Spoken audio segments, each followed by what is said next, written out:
अस्सलामुअलैकुम बच्चों, उम्मीद है आप ठीक ठाक होगे, मजे में होगे और अपने एमडी कैट की बहुत अच्छे से तैयारी कर रहे होगे। तो मेरे बच्चे, मंजिल सीरीज के एक नए चैप्टर के साथ, एक नई एनर्जी के साथ मैं और मेरी टीम आपके एमडी कैट की प्रिपरेशन को बूस्टअप करने के लिए, चार चांद लगाने के लिए और तैयारी को बेहतर से बेहतरीन करने के लिए हाजिर है। मेरा बेटा, आपको जो ये वन शॉट लेक्चर की सीरीज दी जा रही है, इसका सबसे ज्यादा बेनिफिट आप किस तरह से उठा सकते हैं।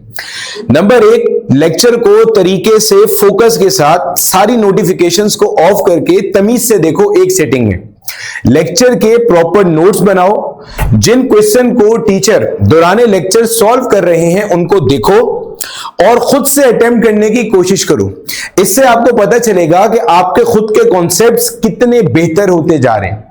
साथ ही साथ आपके जितने ऐसे दोस्त हैं जिनका आपको पता है कि उनका बैकलॉग जमा होता जा रहा है और उनका कोर्स मुकम्मल नहीं हुआ, उनकी तैयारी मुकम्मल नहीं हुई, उनको लाजमी इन वन शॉट लेक्चर्स को देखने के लिए रिकमेंड करें ताकि आपके साथ साथ उनका भी भला हो सके। साथ ही साथ मैंने मेक श्योर किया है कि मैं और मेरी टीम के जितने टीम मेंबर्स हैं वो आपको इस वन शॉट लेक्चर में हर वो चीज कवर कराएं जो पीएमडीसी का एमडी कैट क्रैक करने के लिए जरूरी है। ना तो पीएमडीसी के सिलेबस से बाहर जाके कोई एक्स्ट्रा पढ़ाया जाए, ना पीएमडीसी के सिलेबस में रहते हुए कोई चीज कम की जाए। तो ये जो वन शॉट लेक्चर है ये ideal, dedicated, target oriented lectures हैं एमडी कैट 2026 को क्रैक करने के लिए। मेरा बेटा, ये वही पूरी की पूरी टीचिंग टीम है जिसने जस्ट लास्ट ईयर 2025 में 220 से ज्यादा डॉक्टर्स प्रोड्यूस करे हैं इस फिजिकोमैटिक्स के प्लेटफॉर्म से, अल्हम्दुलिल्लाह। जैसे अगर मैं आपको शो करूंगा तो मेरे बच्चे, ये सारे के सारे वो रिजल्ट्स हैं जो इसी टीम ने प्रोड्यूस किए हैं, जो आपको मंजिल सीरीज के अंदर वन शॉट लेक्चर्स दे रही है। आप देखोगे तो इसके अंदर आपको जैसे ये सैयद महमूद नजर आ रहा है जिसकी सिंध के अंदर पहली पोजीशन थी, और भी बहुत सारे डॉक्टर्स आपको इसमें नजर आ रहे हैं। दादू में पोजीशन, मिटियारी की पोजीशन, सांगड़, सखर, ठट्टा, टंडो मोहम्मद खान, ये सारी पोजीशंस आपको नजर आएंगी physicomatic.com के रिजल्ट वाले सेक्शन के ऊपर। उमरकोट, कराची, नौशहरो फिरोज, सांगड़, लाइन से मेरा बेटा आप देखते चले जाओगे, देखते चले जाओगे। ये टोटल आपके पास कोई 200 के करीब डॉक्टर्स हैं, 220 के करीब डॉक्टर्स हैं जिनकी आपको तस्वीरें यहां पे नजर आ रही होंगी। तो मेरे बच्चे, यही पूरी टीम आपको भी एमडी कैट की प्रिपरेशन करा रही है और जिस तरह से आपको एमडी कैट की प्रिपरेशन कराई जानी चाहिए बिल्कुल वैसे ही आपको लेक्चर डिलीवर किए जा रहे हैं। तो अब आपके पास कोई भी लूप होल नहीं होना चाहिए, कोई एक्सक्यूज नहीं होनी चाहिए कि हमारे एमडी कैट के अंदर अच्छे नंबर क्यों नहीं आए। तो उम्मीद है आप अपनी बहुत अच्छे से तैयारी करोगे और बहुत अच्छा एमडी कैट का स्कोर लेकर आओगे। तो ऑल द वेरी बेस्ट। आउज़ुबिल्लाहि मिनश्शैतानिर्रजीम, बिस्मिल्लाहिर्रहमानिर्रहीम। अस्सलामु अलैकुम आप सबको। तो वन शॉट लेक्चर सीरीज के अंदर आज हमारे पास जो है वो नया चैप्टर है और इस चैप्टर का जो नाम है बच्चों, जो चैप्टर हमने आज डिस्कस करना है दैट इज होम्योस्टेसिस। तो आज का जो चैप्टर है उसका नाम क्या है? होम्योस्टेसिस। अब बच्चों, होम्योस्टेसिस के अंदर हमने क्या क्या डिस्कस करना है? सबसे पहले हमने इसकी डेफिनेशन को डिस्कस करना है, फिर डेफिनेशन के बाद इसके एस्पेक्ट्स को डिस्कस करना है और एक एक करके उनको हम डिटेल में डिस्कस करते हुए आगे की तरफ मूव करेंगे। जैसे होम्योस्टेसिस का मतलब क्या होता है बच्चों, इसको समझने से पहले आपको दो चीजों का मतलब पता होना चाहिए। फॉर एग्जाम्पल कि ये आपकी बॉडी है, क्लियर है? फॉर एग्जाम्पल ये आपकी बॉडी है और ये आपके बॉडी के बाहर वाला इन्वायरमेंट है सारा का सारा। तो जो आपकी बॉडी का इन्वायरमेंट होता है बच्चों, उसको हम नाम देते हैं इंटरनल इन्वायरमेंट। तो उसको हम क्या नाम देते हैं? Internal environment. और जो इन्वायरमेंट इस बॉडी के बाहर होता है बच्चों, उस इन्वायरमेंट का नाम होता है एक्सटर्नल इन्वायरमेंट। क्या नाम होता है? External environment. तो बच्चों, हमारे पास होम्योस्टेसिस क्या है? होम्योस्टेसिस को हम किस तरह डिफाइन करते हैं बच्चों? हम कहते हैं कि होम्योस्टेसिस एक ऐसा फिनोमेना है, एक ऐसा प्रोसेस है जो आपके बॉडी के इंटरनल एनवायरनमेंट को मेंटेन करके रखता है। बॉडी के इंटरनल एनवायरनमेंट को मेंटेन करके रखता है। क्यों मेंटेन कर रहा है? कैसे मेंटेन कर रहा है? मेंटेन करने की नौबत क्या आ रही है? क्योंकि हमारे बॉडी का जो एक्सटर्नल एनवायरनमेंट है उसके अंदर चेंजेस आ सकती हैं। जैसे फॉर एग्जांपल गर्मी ज्यादा हो रही है। अब जब गर्मी ज्यादा हो रही है तो बॉडी का जो नॉर्मल बॉडी टेम्परेचर है उससे टेम्परेचर ज्यादा इंक्रीज कर रहा है। अब देखो बॉडी में तो कोई चेंज आ गया, बॉडी टेम्परेचर इंक्रीज कर रहा है, तो बॉडी क्या करेगी, उस टेम्परेचर को दोबारा से मेंटेन करने की कोशिश करेगी, जो उसकी एक्चुअल वैल्यू है, जो उसकी एक एक्चुअल डिसाइडेड वैल्यू है, उसकी तरफ टेम्परेचर को लेके आएगी। जैसे for example normal body temperature होता है 37 डिग्री सेल्सियस। अब क्या हुआ, बाहर टेम्परेचर ज्यादा हो गया, गर्मी ज्यादा हो गई, तो ये टेम्परेचर इंक्रीज करना स्टार्ट हो गया, 39 डिग्री तक पहुंच गया। तो बॉडी क्या करेगी, बॉडी इस टेम्परेचर को मेंटेन करेगी, मेंटेन करने के लिए ज्यादा से ज्यादा स्वेटिंग करवाएगी, क्लियर है, मेंटेन करने के लिए वैसोडाइलेशन करवाएगी, हम डिस्कस करेंगे अभी। तो इन शॉर्ट बॉडी ऐसी एडेप्टेशंस लेके आएगी जिसकी वजह से टेम्परेचर को दोबारा से मेंटेन करवा दिया जाएगा। तो इन शॉर्ट हम होम्योस्टेसिस को कैसे डिफाइन करते हैं कि what is homeostasis. Homeostasis is the maintenance of the, it is the maintenance of the internal environment of the body, internal environment of the body from the fluctuations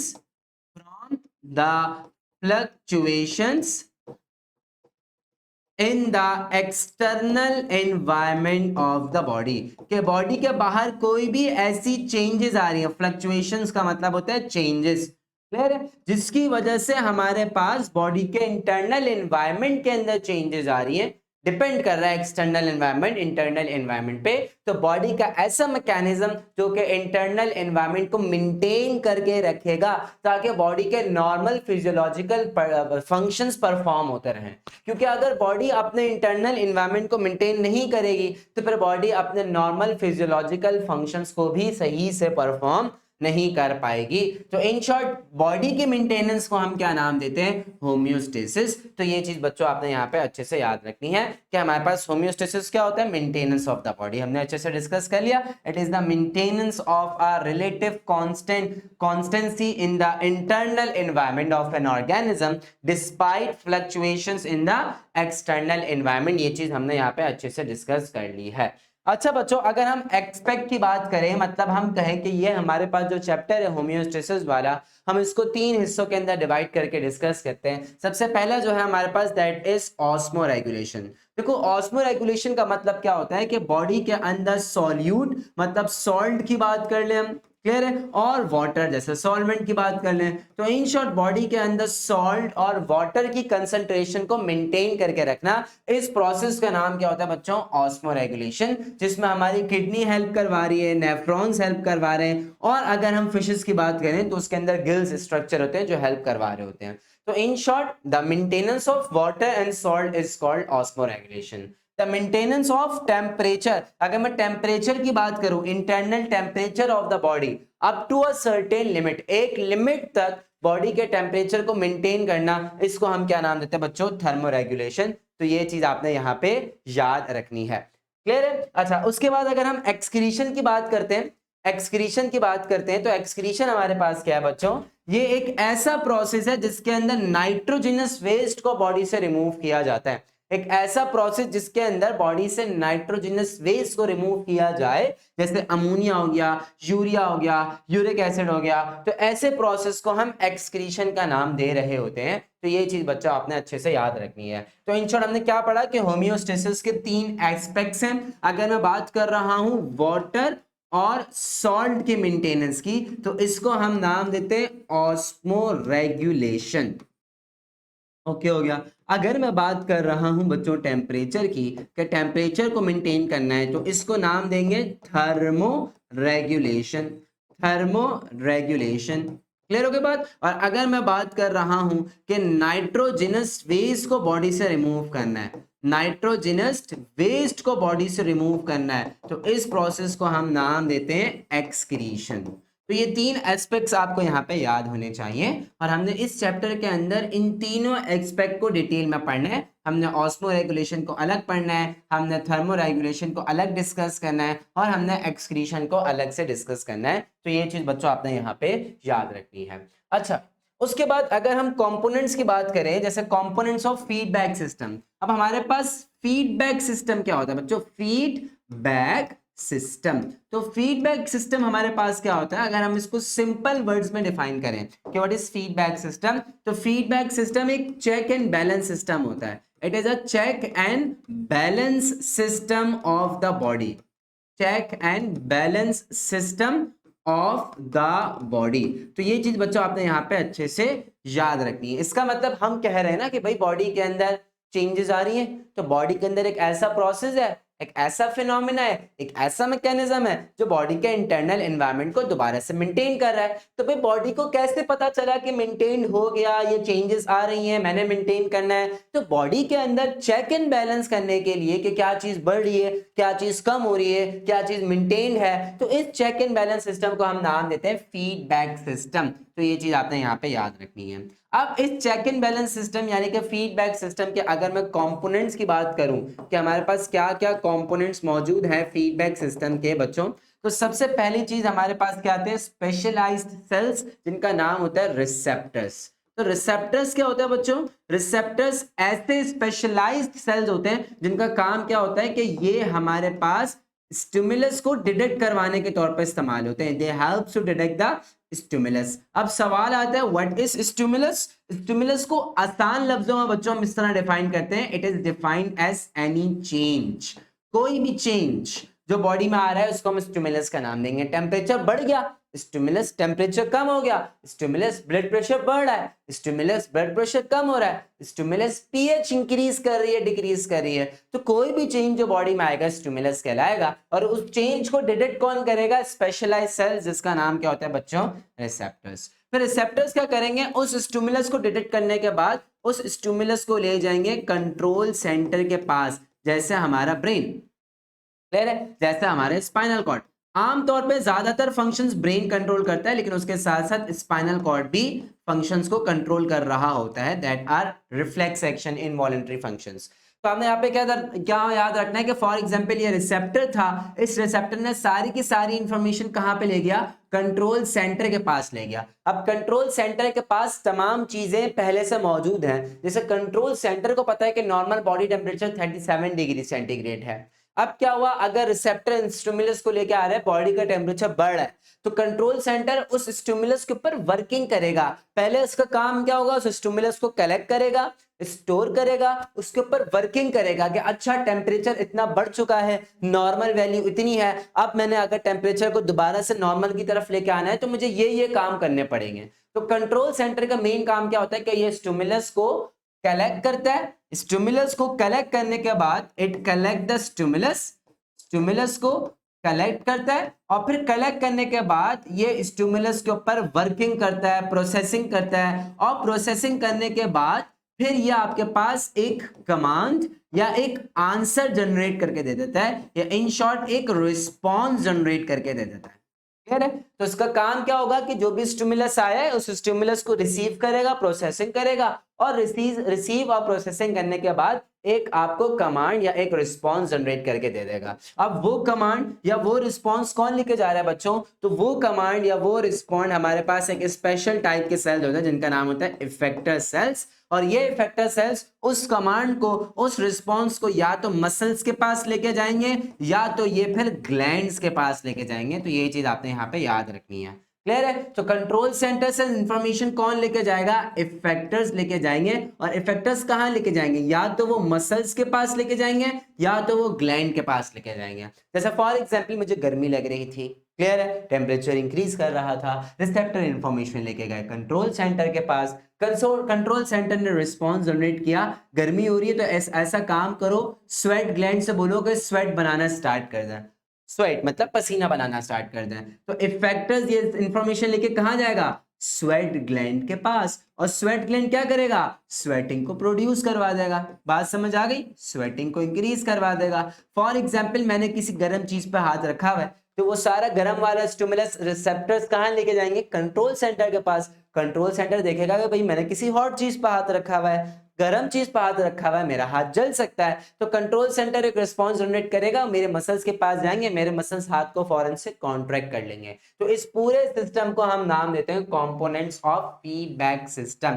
तो ये चीज बच्चों आपने यहाँ पे अच्छे से याद रखनी है कि हमारे पास कितनी तरह के कंपोनेंट्स होते हैं फीडबैक सिस्टम के अंदर। तो बच्चों हमने यहाँ पे डिस्कस कर लिया कि वी हैव द रिसेप्टर, जिसका काम होता है ब्रेन तक इंफॉर्मेशन लेके जाना, तभी हम इसको सेंसरी का नाम दे रहे होते हैं, सेंसर का नाम दे रहे होते हैं। फिर कंट्रोल सेंटर, इसका काम होता है प्रोसेसिंग करना, तभी हम इसको इंटीग्रेटर का नाम दे रहे होते हैं। फिर होता है इफेक्टर, इफेक्टर का काम क्या होता है कि ये ब्रेन से इंफॉर्मेशन लेके आ रहा होता है, तभी हम इसको मोटर का नाम भी दे सकते हैं। तो ये चीज बच्चों आपने यहाँ पे अच्छे से याद रखनी है। अब देखो, 3 components of feedback system are receptor, a control centre and a effector. तो ये चीज बच्चों आपने यहाँ पे अच्छे से याद रखनी है। अच्छा, उसके बाद अगर हम बात करें टाइप्स ऑफ फीडबैक सिस्टम की, बच्चों types of feedback system, types of feedback system, तो हमारे पास 2 तरह की टाइप्स होती है फीडबैक सिस्टम की। एक कहलाती है नेगेटिव फीडबैक सिस्टम, दूसरा कहलाता है पॉजिटिव फीडबैक सिस्टम। अब फर्क क्या है, अगर फॉर एग्जाम्पल मेरी बॉडी के अंदर एक चीज इंक्रीज कर रही थी, बॉडी का फीडबैक सिस्टम एक्टिवेट हुआ और एक्टिवेट होने के बाद उसने उस चीज को डिक्रीज करवा दिया, कम करवा दिया। तो एक चीज इंक्रीज कर रही थी, बॉडी के फीडबैक सिस्टम ने उसको डिक्रीज करवा दिया, this is called negative feedback system. जैसे इसकी एग्जांपल्स को डिस्कस करें, जैसे बॉडी टेम्परेचर, टेम्परेचर बढ़ रहा था, रिसेप्टर ने उसको डिटेक्ट किया, कंट्रोल सेंटर के पास इंफॉर्मेशन लेके गए और इफेक्टर के जरिए कंट्रोल सेंटर ने टेम्परेचर को कम करवा दिया। तो टेम्परेचर इंक्रीज हो रहा था, बॉडी में फीडबैक सिस्टम एक्टिवेट हुआ और उसने टेम्परेचर को दोबारा से अपने नॉर्मल वैल्यू पे लेके आ गया। तो this is called the negative feedback system. देखो, rise in body temperature, receptor ने थर्मो रिसेप्टर्स के जरिए ये इन्होंने इसको डिटेक्ट किया, कंट्रोल सेंटर के पास लेके गए और कंट्रोल सेंटर ने स्वेट ग्लैंड से बोला स्वेट बनाओ, वेजोडाइलेशन कर दी और बॉडी टेम्परेचर कम हो गया। तो बॉडी टेम्परेचर बढ़ रहा था, बॉडी टेम्परेचर कम हो गया, this is called negative feedback system. तो ये चीज याद रखनी है। सेकंड एग्जांपल क्या भाई, ब्लड ग्लूकोज, मतलब आपके ब्लड के अंदर ग्लूकोज लेवल ज्यादा हो रहा था, बॉडी को पता चला ग्लूकोज लेवल ज्यादा हो रहा है, तो बॉडी ने उसको और ज्यादा करने के बजाय उसको कम कर दिया, इंसुलिन को प्रोड्यूस किया, इंसुलिन ने ग्लूकोज को ग्लाइकोजन में कन्वर्ट किया, वो लिवर में जाके मसल्स में जाके स्टोर हो गई। तो इन शॉर्ट, ग्लूकोज बढ़ा था, बॉडी ने उसको क्या कर दिया, कम कर दिया। This is the example of negative feedback system. बात समझ आ गई। पॉजिटिव फीडबैक सिस्टम का काम क्या होता है कि अगर बॉडी के अंदर एक चेंज आया, बॉडी ने उस चेंज को मिनिमाइज करने के बजाय और ज्यादा एम्पलीफाई कर दिया और ज्यादा इंक्रीज कर दिया, so this is called a positive feedback system. बात समझ आ रही है। इसकी एग्जांपल क्या होती है, चाइल्ड बर्थ। जब भी चाइल्ड बर्थ हो रही होती है, during the process of delivery oxytocin release होता है, जो मसल के यूट्रस के मसल्स को कॉन्ट्रैक्ट करवाता है। तो बॉडी इस कॉन्ट्रैक्शन को और ज्यादा इंक्रीज करवा देती है बाय प्रोड्यूसिंग मोर ऑक्सीटोसिन। तो ऑक्सीटोसिन प्रोड्यूस होकर मसल्स को कॉन्ट्रैक्ट करवा रहा है, तो बॉडी ने और ज्यादा मसल्स को कॉन्ट्रैक्ट करवा दिया। तो एक चीज काम हो रहा था, एक कॉन्ट्रैक्शन हो रही थी, आपने इस कॉन्ट्रैक्शन को और ज्यादा एम्पलीफाई करवा दिया और कॉन्ट्रैक्ट करवा दिया, तो this is positive feedback system. इसके अलावा ब्लड क्लॉट, जैसे फॉर एग्जांपल ये आपकी ब्लड वेसल है, इस ब्लड वेसल के अंदर कोई डैमेज आया, यहां से ब्लड लीक होना स्टार्ट हो गया, जिसको ब्लीडिंग का नाम देते हैं। तो अब क्या होगा बच्चों, यहाँ पे प्लेटलेट्स आएंगे इस ब्लड के पास, ये प्लेटलेट्स क्या करेंगे, अपने अंदर से ऐसे केमिकल्स प्रोड्यूस करेंगे जो दूसरे प्लेटलेट्स को अपनी तरफ बुलाएंगे। तो यहाँ पे प्लेटलेट्स मौजूद हैं, अब ये प्लेटलेट्स और दूसरे प्लेटलेट्स को भी अपनी तरफ बुला रहे हैं, तो मोर प्लेटलेट्स आ रहे हैं, तो इसको हम पॉजिटिव फीडबैक सिस्टम में कंसीडर करेंगे। तो this is the example of positive feedback system. Nerve impulse, इसका मतलब अगर हम नर्व इंपल्स की बात करें तो नर्व इंपल्स जो ट्रांसमिट होती है, तो मूव कर रही होती है न्यूरॉन से, क्लियर है। तो उस नर्व इंपल्स की हमारे पास बात करें तो वो भी एक पॉजिटिव फीडबैक सिस्टम में आती है, उसकी ट्रांसमिशन, सही है। तो नर्व इंपल्स की ट्रांसमिशन एक पॉजिटिव फीडबैक सिस्टम है, बॉडी इसको और ज्यादा एम्पलीफाई कर देती है। तो बच्चों आपने पॉजिटिव फीडबैक सिस्टम की एग्जांपल्स याद रखनी है, सही है। इसके अंदर एक और एग्जांपल्स आ सकती है जो हम बात कर सकते हैं, that is the process of feeding, clear है। जो मदर बेबी को फीड कर रही होती है, तो उस प्रोसेस में भी पॉजिटिव फीडबैक सिस्टम की एग्जांपल हम कंसीडर कर सकते हैं। बच्चों आमतौर पे पॉजिटिव फीडबैक सिस्टम नुकसानदेह होता है, जैसे फॉर एग्जांपल मेरा ब्लड प्रेशर कम हो रहा था, बॉडी ने उसको पॉजिटिव फीडबैक सिस्टम के जरिए और ज्यादा कम कर दिया, तो और ज्यादा लो ब्लड प्रेशर हो गया, दैट इज डेंजरस। तो ज्यादातर positive feedback system is lethal, जानलेवा हो सकता है आपकी बॉडी के लिए। ज्यादातर बॉडी जो है वो नेगेटिव फीडबैक सिस्टम के ऊपर काम कर रही होती है, लेकिन पॉजिटिव फीडबैक सिस्टम कुछ जगहों पे यूजफुल है जो हमने यहाँ पे डिस्कस कर लिया, जैसे child birth, blood clotting, nerve impulse और फीडिंग के प्रोसेस के दौरान। तो ये 4 एग्जांपल्स आपने अच्छे से याद रखनी है, इन्हीं में से एमसीक्यूज आपके पास आ रहे होते हैं। अच्छा, तो पहला एमसीक्यूज अगर हम डिस्कस करें तो पहले एमसीक्यूज में क्या कह रहे हैं कि what is the primary purpose of homeostasis in the human body. Human body के अंदर होमियोस्टेसिस का प्राइमरी पर्पस क्या है, गोल क्या है? क्या ये इंक्रीज करता है केमिकल रिएक्शन की स्पीड को, क्या ये मेंटेन करता है स्टेबल इंटरनल एनवायरनमेंट को, या बॉडी को फ्रॉम एवर चेंजेस से बचा रहा होता है, या वह प्रिवेंट करता है बॉडी को फ्रॉम एवर चेंजेस, ये सेम ऑप्शन है, रिपीट है, या फिर to eliminate the need for external nutrients. तो इसका बेस्ट आंसर क्या है बच्चों, हम पढ़ते हुए भी आ रहे हैं, to maintain a relatively stable internal environment. तो होमियोस्टेसिस का मेन प्राइमरी पर्पस क्या होता है कि इंटरनल एनवायरनमेंट मेंटेन हो जाए। So option number B is the right answer. आगे चलते हैं, कह रहे हैं in a negative feedback system what is the role of control centre. Negative feedback system का मतलब एक चीज इंक्रीज हो रही थी, बॉडी ने इसको डिक्रीज कर दिया। कह रहे हैं कंट्रोल सेंटर का क्या रोल है इसके अंदर, to detect the initial stimulus और चेंज, क्या स्टिमुलस को डिटेक्ट करेगा, to process information and compare it against a set point, या फिर to directly cause the change in environment, to amplify the stimulus. क्या स्टिमुलस को एम्पलीफाई करेगा? नहीं, ये एक ऐसा प्रोसेस या इंफॉर्मेशन करेगा जो कि उस सेट पॉइंट के अगेंस्ट मूव करेगी, तभी तो ये नेगेटिव फीडबैक सिस्टम है। क्लियर है? तो उसका ऑप्शन क्या है, option number C is the best answer. उसके बाद कह रहा है which component of a feedback system is responsible for producing the response that changes the control condition. In short response कौन प्रोड्यूस कर रहा है? तो रिस्पॉन्स हम सब डिस्कस करके आ रहे हैं, कंट्रोल सेंटर प्रोड्यूस कर रहा है। So option number B is the correct answer. What is the main characteristics of a positive feedback system? कह रहा है पॉजिटिव फीडबैक सिस्टम का मेन कैरेक्टरिस्टिक्स क्या है?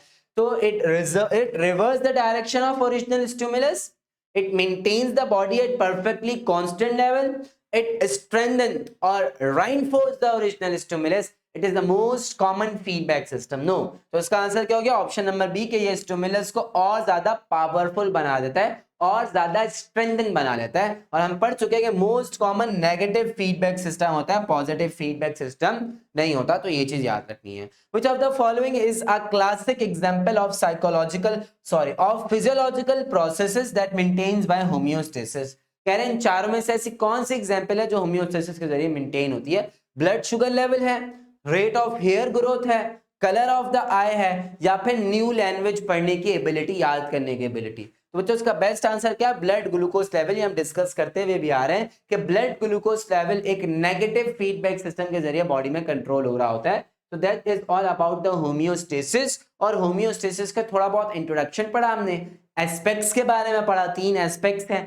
फीडबैक सिस्टम क्या है, कितनी टाइप्स के, इसको हमने अच्छे से यहाँ पर डिस्कस कर लिया। अब हम बच्चों स्टार्ट करेंगे हमारा first main aspect that is known as osmoregulation. तो ऑस्मो रेगुलेशन, अच्छा बच्चों, तो हम डिस्कस करते हुए आ रहे हैं कि ऑस्मो रेगुलेशन से क्या मुराद है बच्चों? ऑस्मो रेगुलेशन का मतलब होता है कि वाटर और सॉल्ट की मेंटेनेंस। तो it is the maintenance of water and salt is called osmo regulation. अब on the basis of osmo regulation हमारे पास 2 तरह के ऑर्गेनिजम्स होते हैं, एक का नाम होता है ऑस्मो रेगुलेटर्स और एक का नाम होता है ऑस्मो कन्फर्मर्स। तो ऑस्मो कन्फर्मर्स और एक का नाम क्या होता है, ऑस्मो रेगुलेटर्स। तो बच्चों ऑस्मो कन्फर्मर्स क्या होते हैं? ऑस्मो कन्फर्मर्स ऐसे जानदारों को हम नाम देते हैं, ऐसे मतलब ऑस्मो रेगुलेशन के अंदर ऐसे एनिमल्स को नाम देते हैं जिनका इंटरनल एनवायरनमेंट वही होगा जो उनका एक्सटर्नल एनवायरनमेंट है। क्लियर है? इसका मतलब अगर इंटरनल एनवायरनमेंट में कोई चेंज आएगा, मतलब एक्सटर्नल एनवायरनमेंट में कोई चेंज आएगा, वही चेंज इनकी बॉडी अडेप्ट कर लेगी। फिर दोबारा एक्सटर्नल एनवायरनमेंट में कोई चेंज आया, इनके बॉडी ने फिर दोबारा से उसको डिटेक्ट कर लिया। सही है? तो इन शॉर्ट याद रखना, ऐसे एनिमल जिनका अपना अंदर वाला इंटरनल कोई एनवायरनमेंट नहीं होता, इनका एनवायरनमेंट वही होता है जो एक्सटर्नल एनवायरनमेंट होता है इनके बॉडी के बाहर वाला, तो इसको हम नाम देंगे ऑस्मो कन्फर्मर्स। ऑस्मो रेगुलेटर्स, देखो रेगुलेट करने वाले, तो ये अपने इंटरनल एनवायरनमेंट को मेंटेन करके रखते हैं। तो इनका क्या हो गया डेफिनेशन कि दे maintain their internal body environment. ये इनके इंटरनल बॉडी इन्वायरमेंट को मेंटेन करके रखते हैं। ये डिपेंड नहीं करते कि एक्सटर्नल बॉडी इन्वायरमेंट क्या है, इनका जो अपना इन्वायरमेंट है वो उसको मेंटेन करके रखेंगे, तो उसको हम नाम देंगे ऑस्मो रेगुलेटर्स।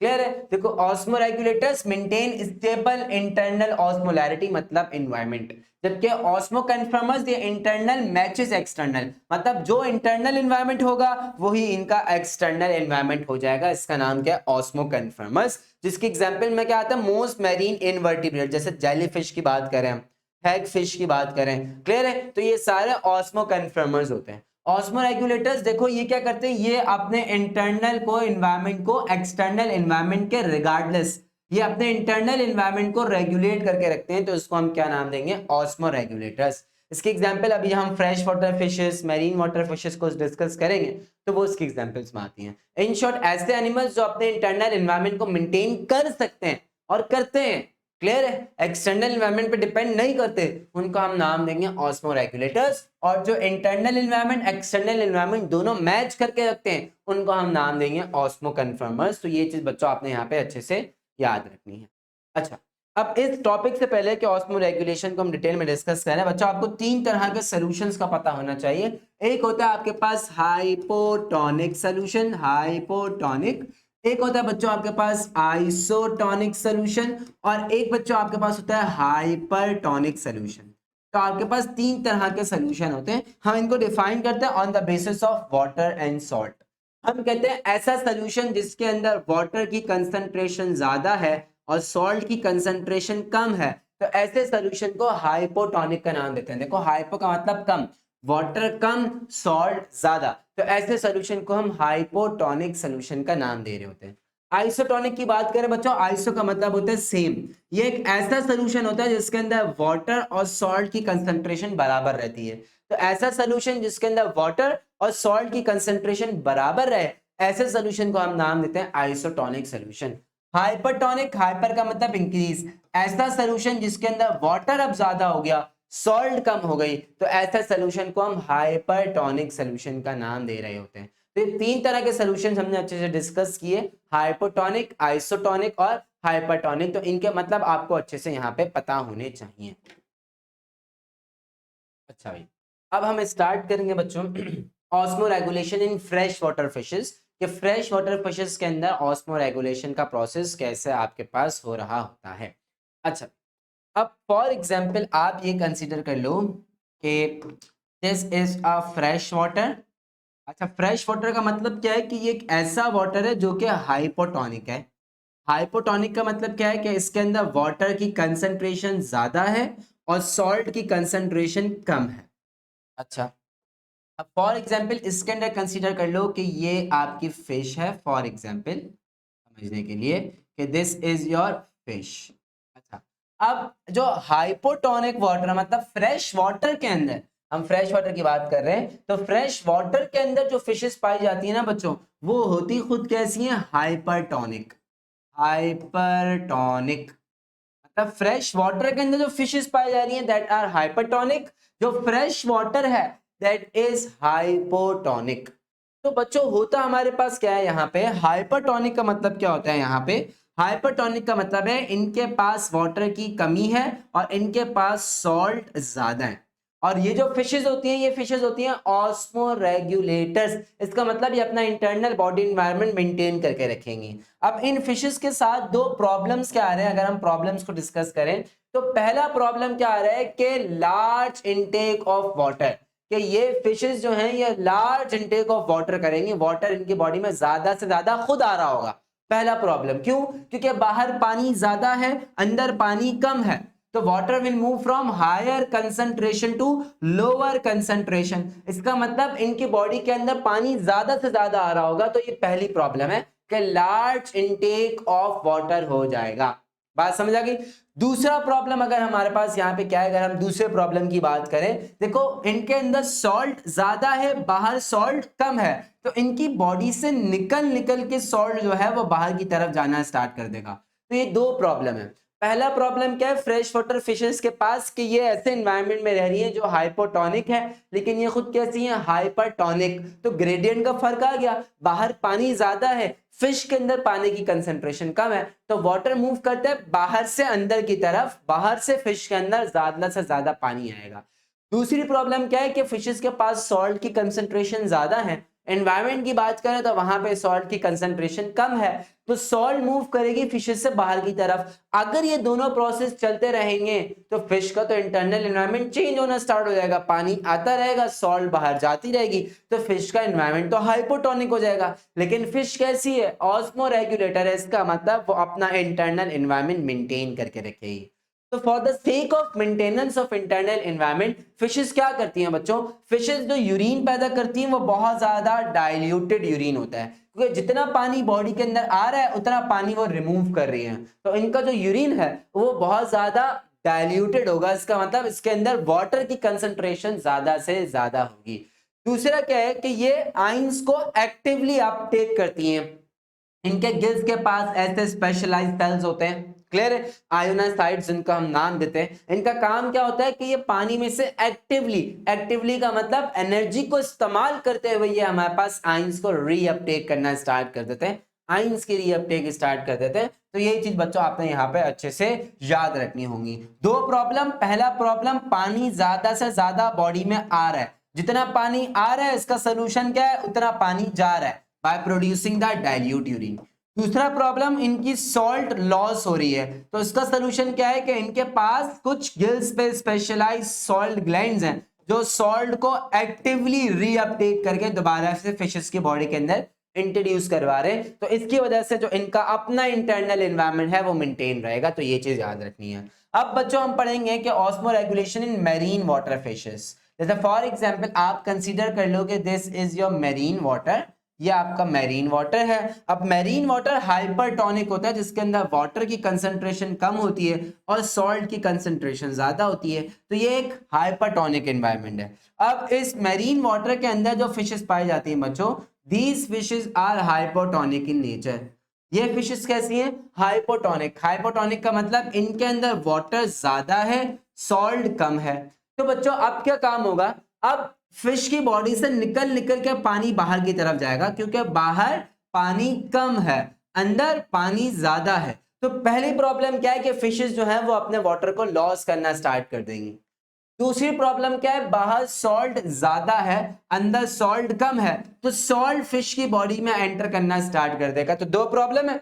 अब दो प्रॉब्लम का सोल्यूशन क्या कह रहे हैं? अगर पानी बाहर की तरफ लॉस हो रहा है तो इसको कम लॉस होने से बचाने के लिए हम यहाँ पे कंसंट्रेटेड यूरिन पैदा करवा देते हैं। तो ये फिशेस जो कि फ्रेश वाटर के अंदर, जो कि मैरीन वाटर के अंदर पाई जा रही है, सॉरी, तो ये मैरीन वाटर फिशेस जो हैं ये कौन सा यूरिन पैदा कर रही हैं बच्चों? कंसंट्रेटेड यूरिन पैदा कर रही हैं। जबकि फ्रेश वाटर फिशेस जो हम अभी पढ़ के आ रहे हैं, फ्रेश वाटर फिशेस ये बच्चों कैसा यूरिन पैदा कर रही हैं? डाइल्यूट यूरिन पैदा कर रही हैं। तो ये चीज आपने यहाँ पे याद रखनी है, जिसको हमने अच्छे से अभी डिस्कस कर लिया है। बात समझ आ गई? दूसरा क्या होता है कि इनकी बॉडी के अंदर सॉल्ट आ रही है, तो इनके पास ऐसे स्पेशलाइज्ड सेल्स होते हैं जो एक्टिवली सॉल्ट को बाहर की तरफ फेंकना स्टार्ट कर देते हैं। तो active chloride cells ion secretion, मतलब ये एक्टिवली सॉल्ट को, आयंस को बाहर की तरफ फेंकना स्टार्ट कर देंगे एनर्जी को इस्तेमाल करते हुए। तो दो प्रॉब्लम, इन दो प्रॉब्लम के सोल्यूशन मिल गए, तभी हम कहते हैं कि फिशेस क्या है? Fishes are the osmoregulatory, कि अपने इंटरनल एनवायरनमेंट को रेगुलेट करके रखेंगी। इसके बाद बच्चों हमारे पास आता है ऑस्मो रेगुलेशन टेरेस्ट्रियल एनिमल्स, के टेरेस्ट्रियल एनिमल जो जमीन पर रहने वाले जानदार हैं वो किस तरह ऑस्मो रेगुलेशन कर रहे हैं। अच्छा भाई, अब देखो जमीन में तो जानदार रह रहा है ना बच्चों, उसको उसको ऑस्मो रेगुलेट करना थोड़ा बहुत मुश्किल इसलिए होता है क्योंकि वो एक ऐसे एनवायरनमेंट के ऊपर है जहां पे उसके ऊपर सनलाइट पड़ रही है। अब सनलाइट ज्यादा होने की वजह से टेम्परेचर ज्यादा हो सकता है, टेम्परेचर ज्यादा होने की वजह से डिहाइड्रेशन हो सकती है, उसकी बॉडी से वाटर की कमी हो सकती है। तो टेरेस्ट्रियल एनिमल्स क्या करते हैं? ये ज्यादा से ज्यादा पानी पीते हैं और ज्यादा से ज्यादा ऐसा फूड खाते हैं जो वाटरी हो। तो ड्रिंकिंग एंड फूड के इंटेक को ज्यादा कर देते हैं ताकि ये वाटर लॉस को रिप्लेस कर सके। जैसे कहते हैं ना गर्मियां ज्यादा है तो पानी ज्यादा से ज्यादा पियो, क्योंकि ज्यादा से ज्यादा स्वेटिंग हो रही है, आपकी बॉडी से पानी लॉस हो रहा है, तो पानी लॉस हो रहा है, तो पानी जितना लॉस हो रहा है उसको मेंटेन करने के लिए हम क्या करेंगे? ज्यादा पानी पिएंगे। बात समझ आ गई? दूसरा क्या है? मिनिमल वाटर इवेपोरेशन, मतलब कुछ ऐसे एनिमल्स होते हैं जिनकी बॉडी पे थिक क्यूटिकल की लेयर होती है, जैसे हम आर्थ्रोपोड्स की बात करें, इंसेक्ट्स की बात करें, तो वो क्या करते हैं? अपने अंदर अपने बॉडी के अंदर वाटर को प्रिजर्व करके रखते हैं, स्टोर करके रखते हैं, वाटर को बाहर जाने नहीं देते हैं। तो ये चीज भी आपने यहाँ पे याद रखनी है। क्लियर है? तीसरी चीज क्या हो सकती है भाई, ये कंसंट्रेटेड यूरिन पैदा करते हैं। इनकी किडनीज जो है वो वाटर को एब्जॉर्ब करती हैं, तो ये कंसंट्रेटेड यूरिन पैदा करने की कोशिश करते हैं ताकि पानी कम से कम इनकी बॉडी के बाहर जाए और पानी इनकी बॉडी के अंदर कंजर्व्ड रहे। तो ये कुछ ऐसे फीचर्स हैं जिनके ऊपर हमारे एनिमल्स जो है वो एक्ट करते हैं और वाटर को कंजर्व करते हैं। कुछ एनिमल, जैसे अगर हम इस कैमल की बात करें तो उनके पास एक्स्ट्रा फैट होता है, ये फैट को कैटाबोलाइज करते हैं, फैट को तोड़ते हैं, कैटाबोलाइज करते हैं, और फैट को तोड़ने के बाद, कैटाबोलाइज करने के बाद वाटर को प्रोड्यूस करते हैं और अपनी बॉडी में वाटर की कमी को पूरा करते हैं। क्लियर है? तो पहला क्या है, ज्यादा से ज्यादा पानी पिएंगे, ज्यादा से ज्यादा लिक्विड डाइट का इस्तेमाल करेंगे। दूसरा क्या है, कुछ एनिमल्स के पास थिक क्यूटिकल की लेयर है जो वाटर को कंजर्व करवा रही है उनकी बॉडी के अंदर।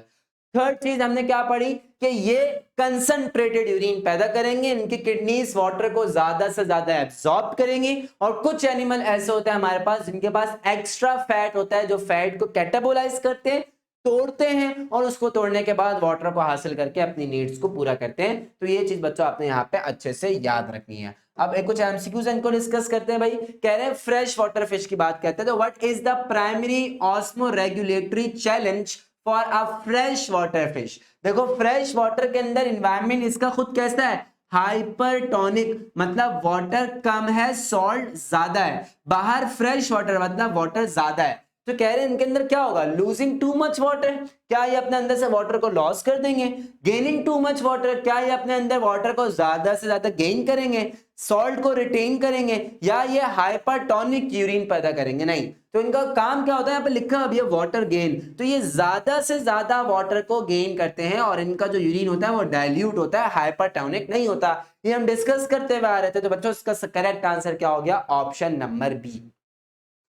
आगे आ जाते हैं। How do most marine bony fishes maintain homeostasis in a salty heavy environment. अब मैरीन वाटर फिशेस की बात कर रहे हैं, मतलब बाहर पानी की कमी है, सॉल्ट की कंसंट्रेशन ज्यादा है। क्लियर है? और इनके अपने एनवायरनमेंट की बात करें तो इनका अपना एनवायरनमेंट कैसा होगा, हाइपोटोनिक होगा, मतलब वाटर कम होगा और ज्यादा होगा और सॉल्ट कम होगा, तभी तो हम कह रहे हैं कि ये एक हाइपोटोनिक एनवायरनमेंट है। ये हम डिस्कस करते हुए आ रहे हैं। क्लियर है? अब इनकी बॉडी के अंदर वाटर को कंजर्व करवाने के लिए यूरिन भी कैसे पैदा कर रही है, कंसंट्रेटेड, ये हम सब डिस्कस करके आ रहे हैं। अब देखो, by drinking very little water and excreting dilute urine, नहीं भाई डाइल्यूट यूरिन तो बनाते नहीं है। By drinking large amount of water and actively excreting salt, इसको भी देख लेते हैं अभी। Bye avoiding the consumption of any water, नहीं, absorbing all necessary salt through their skin and not eating।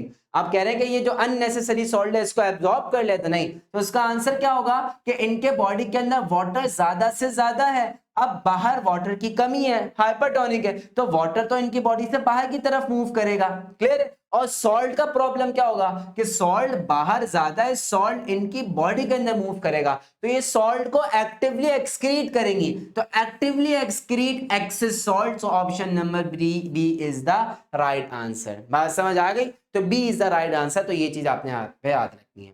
कह रहे हैं what is the key mechanism terrestrial animals use to prevent water loss. कह रहे हैं ऐसा कौन सा की मैकेनिज्म है जो टेरेस्ट्रियल एनिमल्स अपनाते हैं वाटर लॉस को बचाने के लिए।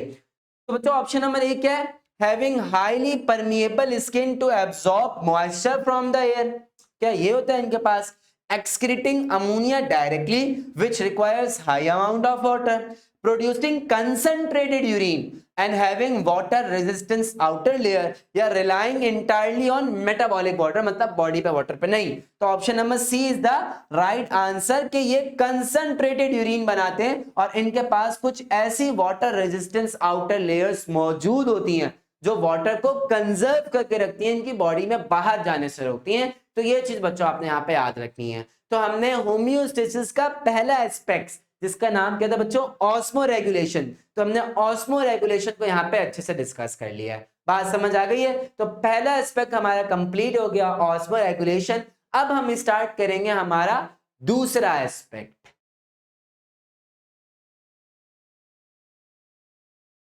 अब सेकंड टॉपिक है हमारे पास बच्चों, दैट इज द एक्सक्रीशन। अब हमने यहाँ पे एक्सक्रीशन को डिटेल में डिस्कस करना है कि एक्सक्रीशन क्या है, क्या इसके फंक्शन।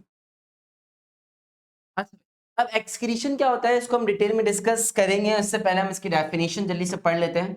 हमने कहा था कि ऐसा प्रोसेस जिसमें बॉडी के मेटाबॉलिक वेस्ट को, जो मेटाबॉलिक नाइट्रोजनस वेस्ट होता है बॉडी का, तो बॉडी का मेटाबॉलिक नाइट्रोजनस वेस्ट है, इसको रिमूव किया जाएगा बॉडी से। तो ऐसे प्रोसेस का नाम क्या होता है बच्चों? एक्सक्रीशन। तो ये चीज याद रखना। तो रिमूवल ऑफ, अगर डेफिनेशन कंप्लीट करूं, removal of metabolic nitrogenous waste from the body से, इस प्रोसेस का नाम क्या होता है बच्चों? एक्सक्रीशन। तो ये चीज बच्चों आपने यहाँ पे अच्छे से याद रखनी है। क्लियर?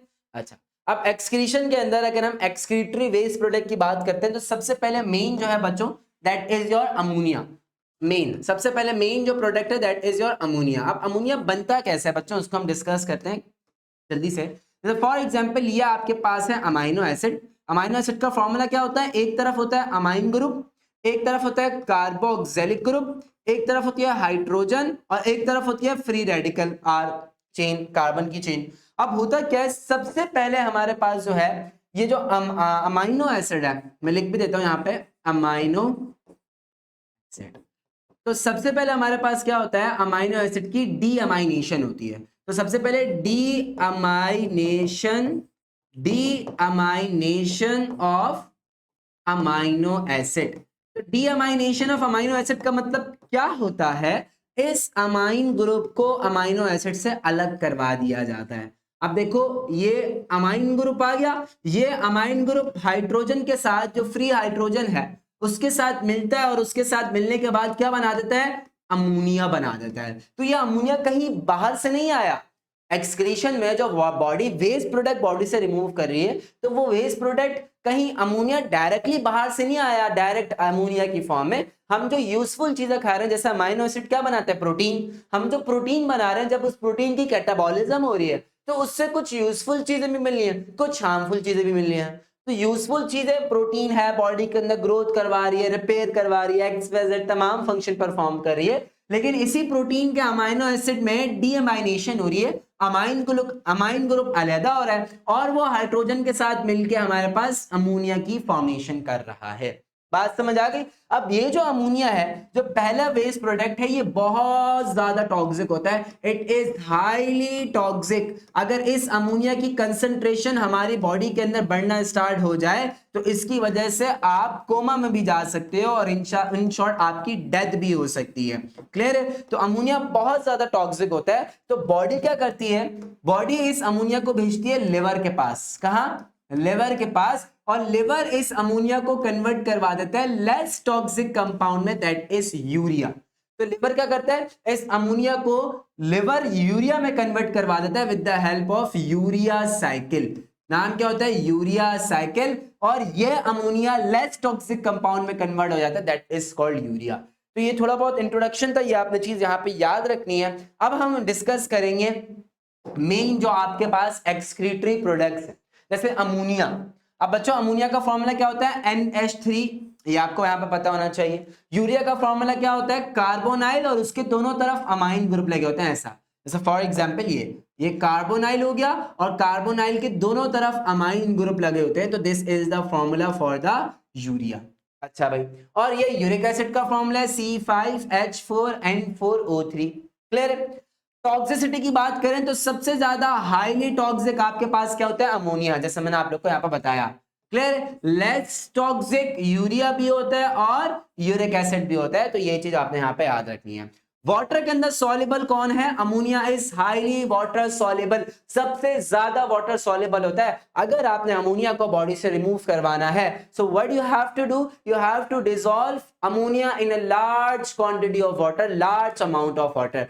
तभी तो अमोनिया जो वेस्ट प्रोडक्ट होता है वो किसका होता है? Most of the fresh water fishes. जो fresh water fishes, in short जो एक्वेटिक एनिमल्स होते हैं, जो पानी के अंदर पाए जाते हैं, तो अमोनिया उनका वेस्ट प्रोडक्ट होता है।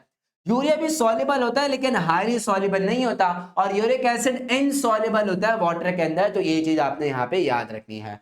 अमोनिया की अगर हम बात करें एनर्जी प्रोडक्शन, तो ये एक पैसिव डिफ्यूजन, मतलब कोई एनर्जी प्रोड्यूस नहीं करवाते। यूरिया रिक्वायर्स एनर्जी, यूरिया बनने के लिए एनर्जी चाहिए होती है क्योंकि लिवर के अंदर ये प्रोसेस होता है, और यूरिक एसिड के लिए हाई एनर्जी चाहिए होती है। तो ये चीज आपने यहाँ पे याद रखनी है। वाटर मैंने आपको बता दिया, ज्यादा वाटर चाहिए, कम वाटर चाहिए, मतलब मॉडरेट अमाउंट में, और सबसे कम वाटर जो है वो यूरिक एसिड को चाहिए होता है। बात समझ आ गई आप लोग को? ये चीज आपने यहाँ पे याद रखनी है। ऐसे एनिमल्स जो अमोनिया को सिक्रीट करते हैं उनको हम नाम देते हैं अमोनोटैलिक। तो अमोनोटैलिक का मतलब होता है कि अमोनिया सिक्रीट करने वाले एनिमल्स। इसी तरह यूरियोटैलिक, यूरियोटैलिक का मतलब यूरिया सिक्रीट करने वाले एनिमल। फिर यूरिकोटैलिक, यूरिकोटैलिक का मतलब क्या होगा आपके पास, यूरिक एसिड सिक्रीट करने वाले एनिमल्स। क्लियर है? यूरिया किसका वेस्ट प्रोडक्ट होता है? आमतौर पे हमारा वेस्ट प्रोडक्ट होता है इंसानों का, एनिमल्स का, that is urea. Uric acid ऐसे एनिमल्स का वेस्ट प्रोडक्ट होता है जो वाटर को कंजर्व करना चाहता है अपनी बॉडी के अंदर। जैसे अगर हम बर्ड्स की बात कर लें, बर्ड्स की बात कर लें, क्लियर है, वो वाटर को कंजर्व करना चाह रहे होते हैं अपनी बॉडी के अंदर। तभी आपने देखा होगा जो बर्ड्स का वेस्ट प्रोडक्ट होता है वो हार्ड होता है, फीसिस हार्ड होती है, क्योंकि उसके अंदर क्या होता है, यूरिक एसिड होता है। तो ये चीज आपने याद रखनी है, birds, reptile, insects, hard faeces. Clear है? मैमल्स, एम्फीबियंस, शार्क, यूरिया और अमोनिया मैंने आपको बता दिया एक्वेटिक होता है। तो सबसे ज्यादा टॉक्सिक कौन होता है, कौन कैसे बनता है, क्या फॉर्मूला है, कौन सा एनिमल क्या चीज सिक्रीट कर रहा है, तो ये चीज आपको यहाँ पे अच्छे से पता होनी चाहिए। बात समझ आ गई? क्लियर है? अच्छा, इसके बाद बच्चों अपने यहाँ पे याद रखना है कि हमारे पास एक पूरा सिस्टम होता है। इस पूरे सिस्टम का काम होता है बॉडी के अंदर यूरिनरी सिस्टम, इसको हम नाम देते हैं। इसका काम होता है यूरिन को बनाना, किडनी में यूरिन को बनाना और फिर उसको बॉडी से रिमूव करवा देना। तो इस पूरे सिस्टम का नाम होता है यूरिनरी सिस्टम। जैसा कि मैं बात करूं यूरिनरी सिस्टम की, तो इसके अंदर बच्चों क्या क्या चीजें आती हैं? इसके अंदर हमारे पास किडनी आती है, इसके अंदर हमारे पास एक ट्यूब आती है that is called the ureter, इसके अंदर हमारे पास एक बैग आता है that is called the urinary bladder, और फिर हमारे पास एक्सटर्नल ओपनिंग आती है that is called the urethra. तो एक्सटर्नल ओपनिंग आती है जिसका नाम क्या होता है, यूरिथ्रा। जैसे बच्चों अगर हम यहाँ पर डिस्कस करें, फॉर एग्जाम्पल हम यहाँ पर डिस्कस करने जा रहे हैं यूरिनरी सिस्टम को। तो यूरिनरी सिस्टम, यूरिनरी सिस्टम एक ऐसा सिस्टम है, अगर हम इसकी डेफिनेशन लिखें, एक ऐसा सिस्टम बच्चों बॉडी के अंदर जिसका काम क्या होगा, to produce the urine, produce urine, produce करने के बाद रिमूव भी करना, remove from the body, produce भी करना और बॉडी से इसको रिमूव भी करवाना यूरिन को। तो इस प्रोसेस का नाम क्या होता है, इस सिस्टम का नाम क्या होता है, यूरिनरी सिस्टम। अब अभी हमने डिस्कस किया कि अगर हम यूरिनरी सिस्टम को डिस्कस करें यहाँ पे कि यूरिनरी सिस्टम में क्या क्या चीजें होती हैं, हमने पीछे नाम भी लिखे, रफ सी डायग्राम बनाने की कोशिश करते हैं। जैसे फॉर एग्जांपल ये आपके पास आ गए आपकी kidneys, these are your kidneys, तो लेट मी कलर इट। तो ये आपके पास क्या आ गई बच्चों, किडनी।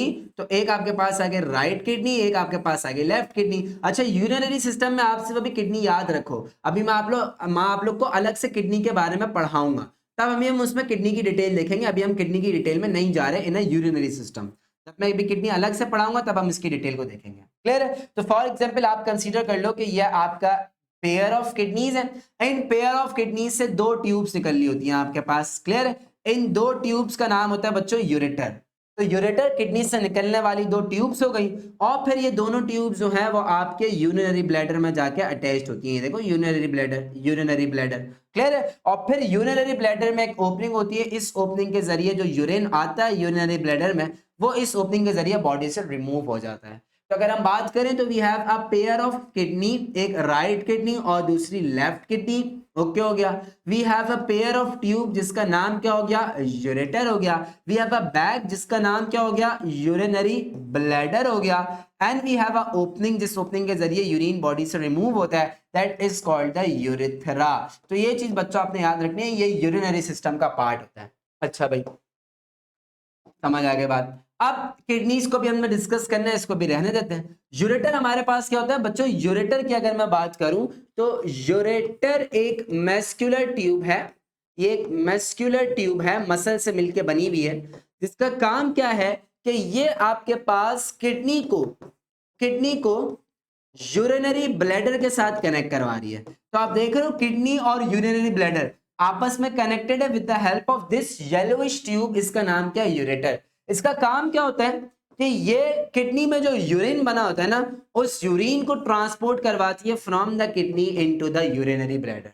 क्या आप देख रहे हो, किडनी का काम क्या, यूरिन को बनाना। तो जब यूरिन बन जाएगा तो ये यूरेटर इस यूरिन को किडनी से ट्रांसपोर्ट करवाएगा इस यूरिनरी ब्लैडर में। तो ये यूरेटर का फंक्शन है, तो ये चीज आपने यहाँ पे याद रखनी है। अब मैं यूरिनरी ब्लैडर की बात करूं बच्चों, यूरिनरी ब्लैडर, तो यूरिनरी ब्लैडर एक मस्कुलर बैग है। ब्लैडर ये एक मस्कुलर बैग है, मसल से बना हुआ बैग है, और इसका काम होता है टेम्पोररी यूरिन को स्टोर करना। तो टेम्पोररी यूरिन को स्टोर करना, तो ये इसका फंक्शन होता है। आमतौर पे ये हमारे पास 400 ml से 600 ml तक यूरिन को स्टोर कर सकता है।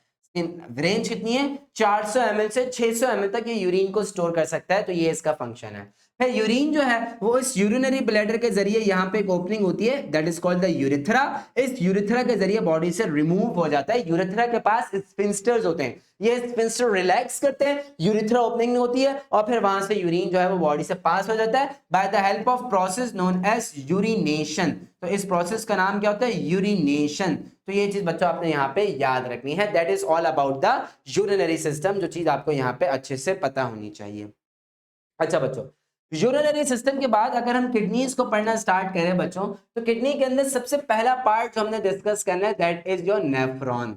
नेफ्रॉन हमारे पास क्या होते हैं बच्चों, तो नेफ्रॉन हमारे पास क्या होता है बच्चों, नेफ्रॉन को अगर हम डिफाइन करने जाएं तो nephron is the structural, it is the structural and it is the functional unit of the kidney. Structural and functional unit of kidney, ये किडनी का स्ट्रक्चर भी बना रहा है और किडनी का फंक्शन भी प्रोवाइड कर रहा है। और एक किडनी के पास अप्रोक्सीमेटली ईच किडनी